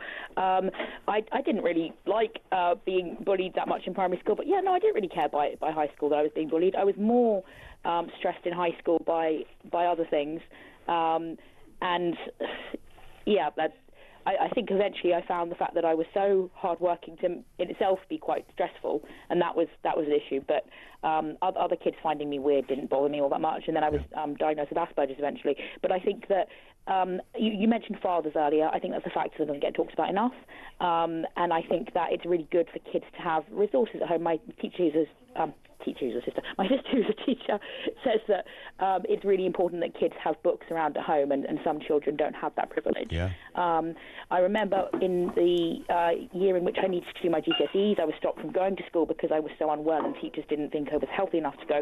So I just taught myself at home with BBC bite-sized resources for the most part, and those things are really helpful. But I kind of don't really like the way that Bridget Phillipson seems to be trying to play into divisive politics. I think it's good to do more to make sure all kids think that it's not a bad thing to try their hardest, because I worry that young people are being given the message that it's uncool to study, and things like their favourite YouTubers will tell some of them that they don't need to study, and so I think that's more of a problem. Well, that's true. There is that. I mean, some of them might literally tell them that, but others just by, because my little boy, he's 11, he's referenced that I want to be a YouTuber, because it looks like the greatest life ever. He's not said it with any seriousness, but it's in passing. Trying to impart to him that a book is just as exciting. I've not tried to tell him it's more exciting than watching a great Netflix show or whatever, and I don't mind him watching a great Netflix show. I don't want him watching some of the nonsense that you can see elsewhere. I don't mean illegal nonsense, just trash. But try to convince him that it's as exciting to read a book. Now, is that because he's 11 and, you're not meant to think that at 11? I mean, I've not been a boy, obviously. True. But I think... most of the kids who were studious or bookish were kind of mocked. It's strange, isn't it? I don't really know exactly how you overcome that. It's also obviously the case that various kids' content now is really horrifyingly designed to steal children's attention and get them addicted to dopamine. So that must be a challenging thing for parents, and I'm frankly, that that's happened. And those kind of influences weren't around even when you were young, Grace. You know, the whole social media thing and all that goes with multi-channel TV and the way that we have it now. Listen, Grace, thank you very much indeed. It is quite a hard conversation. I find it massively frustrating. I didn't grow up in a bookish household at all. My mum was always reading, but she'd be reading, you know, a bit of Mills and Boon or Catherine Cookson or something like that. And my dad, once in a while, would kind of dip into, you know, an autobiography of somebody he quite liked. But generally speaking, it wasn't, but also it wasn't discouraged either. If I'd said to my mum, is it good if I read? She'd say, yeah. But it wasn't really a big thing. And so when I got into early adulthood, it was never something that was on my radar. Now I read like mad. I'm about to finish a book. I'm about to start a new book, and I'm excited about thinking what I'm going to read next. I haven't read a Stephen King book for ages, and I thought, oh, there's a great choice out there that I'm sort of excited to pick one of what I know. Any one of half a dozen are going to be just great, just brilliant books.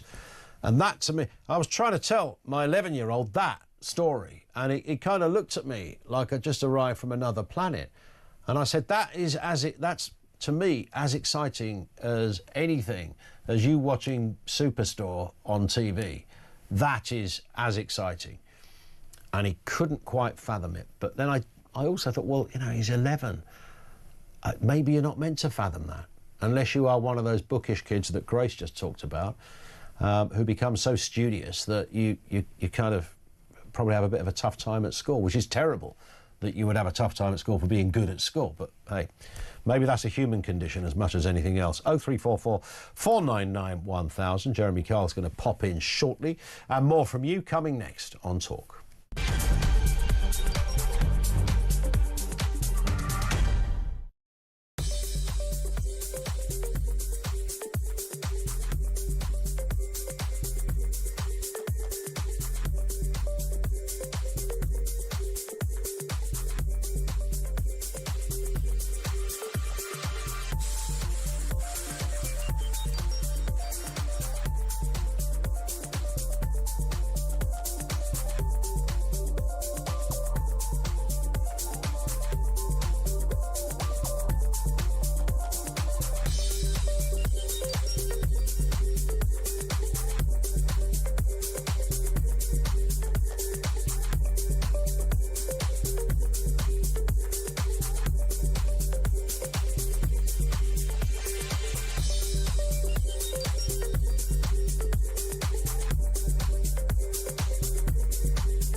One of the reasons I wanted to come on this morning was just say thank you to all the people who've given really nice tributes. And even like when we were at the hospice, there are a couple of handwritten letters arrived from people who'd heard he was there. Yeah. That he'd maybe spoken to once in 1970. Right. He'd been kind to them, and they felt the need to write in. So thank you to everyone. But there really wasn't anybody like him. No, he's a big hole to fill. It's just, I miss him terribly. Yeah.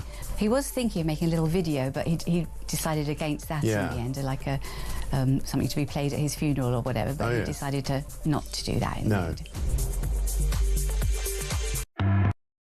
Across the UK, on DAB+, on your smart speaker, on your smart TV, and on your side. This is Talk. Martin in Whitley Bay says the problem is the state school system is a one-size-fits-all. Same age as you, I remember who was likely to fail academically. Trade should be taught early as an option, especially for lads. Electricians, IT, plumbing, etc. as options from the age of 9. Identify these kids, then funnel to their obvious skill sets, not rocket science. Visits from the local success stories to show how much wonga they can make and how liberating it is to be self-employed. Absolutely spot on. The first bit that Martin said there is, I think we probably all feel strongly about this, but you certainly feel stronger when you become a parent yourself. The one-size-fits-all model, it's so stupid, but I guess there's, in the absence of any other model, you can go to private school and you can narrow it down a little bit more, but even that's not perfect. You know, some private schools can have 25 kids in a class. A state school can have 30. It's not that much of a difference. There might be a greater attentiveness in some areas where you excel, but it's so stupid, the one-size-fits-all thing. You'd think by now we'd have kind of got the hell out of there and thought of something else. Mary is in Cyprus. Mary, how are you doing? Hello, Ian. Well, I just like to say that I don't see... Oh, Mary. Mary. Mary. Mary. No, she's gone. I did try. I did give it a good go. Let me just remind you that as we're speaking, Donald Trump is giving a press conference at the White House. He's wasted no time telling reporters that they gathered to address a very serious matter. He says, this is Liberation Day in D.C. and we're going to get our capital back. We're taking it back under the authorities vested in me as President of the United States. I'm officially invoking Section 740 of the District of Columbia Home Rule Act and placing the D.C. Metropolitan Police Department under direct federal control. He added, in addition, I'm deploying the National Guard to help re-establish the law order of public safety in Washington, D.C., and they're going to be allowed to do their job properly. I'm announcing a historic action to rescue our nation's capital from crime, bloodshed, bedlam and squalor and worse, he told reporters. Wow. I mean, this is big stuff. It's big for a number of reasons. Those that said before the election that Donald Trump had a bit of an agenda, what was it called, Agenda 2025 or something, where he was going to, you know, essentially become, he was going to almost employ the same sort of Chinese government tactics, in one sense, of being chief executive officer of everything. And almost the very antitheses of what America was meant to be, where you allow states to have their own setup as distinct from the federal government, state rules, federal government, federal rules, etc. Mayoral autonomy, that kind of stuff. Almost going against that and taking a position that previously an American president would never have gone there. He goes, no, it's not how I do it, but there is a law in place. Trump likens Washington, D.C. to the worst place on earth. And this is where he lives, for God's sake. I've been to Washington. It's one of my favourite cities. I absolutely loved it there. I thought it was fantastic. But I was kind of in that Capitol Hill sort of area where you kind of live and breathe news and all that goes with it. And it's a bit like living in Westminster in that respect. But it was big and clean and loved it. Thought it was great. There was an anti-capitalist protest going on when I was there as well, and the old Bill showed up en masse, dealt with it efficiently, in a human way, no messing around. But clearly something else is going on in Washington, D.C. I didn't know there was a specific crime issue in Washington, more so than anywhere else, but it's been identified, and Trump says we'll bring in the military to Washington if needed. He's deploying the National Guard and says homeless is to be moved out. When they say homeless people are moved out, what do they mean by that? Just move them to another state? Another part of the state? How does that play out? This one comes from Darren, who says, would the eye test become irrelevant when we have driverless cars? Well, that's a good point, isn't it? We're about to have driverless cars. So would you even need the eye test if you're never going to be driving the car? Mick in Warsaw says, I don't want any UK MP to say that Trump is not a good deal maker. He has let the UK taxpayer pay £33 billion so that the US Navy can stay in Chagos. As Del Boy says, what a plonker Starmer. It's a fair point. Mr. Trump is on his feet at the moment in the White House. He's just completed that press conference. He's taking over Washington, D.C. No messing around. Oh, God. And then Jeremy Kyle walked in. I do apologise. Hold on. That's all right. What's going How on? are you? What's happening? You just run from the airport? Well, I've been all over the place, yes. But, well, I've been on holiday, but back. Folkestone again? No, not that glamorous. Not that glamorous? What an interesting time. First up, my first day of holiday, the legend that was James Earl. That was really, really sad. But it was so nice to be able to come on and tribute the man who created everything. I bumped into James's wife, Nadine, a little earlier. She was on with Mike, and I bumped into her when she was on the way out, and she was, you know, holding up quite well. And, amazing lady. You know, just an amazing and a lovely, I will never lovely be able to tell anybody the conversations we had that last week when we went to visit him, Mike, me and Denny in the hospice. It was unbelievable. What an absolute legend. Well, that was so when I spoke to him, which was about a week before as well, he told me that it was beyond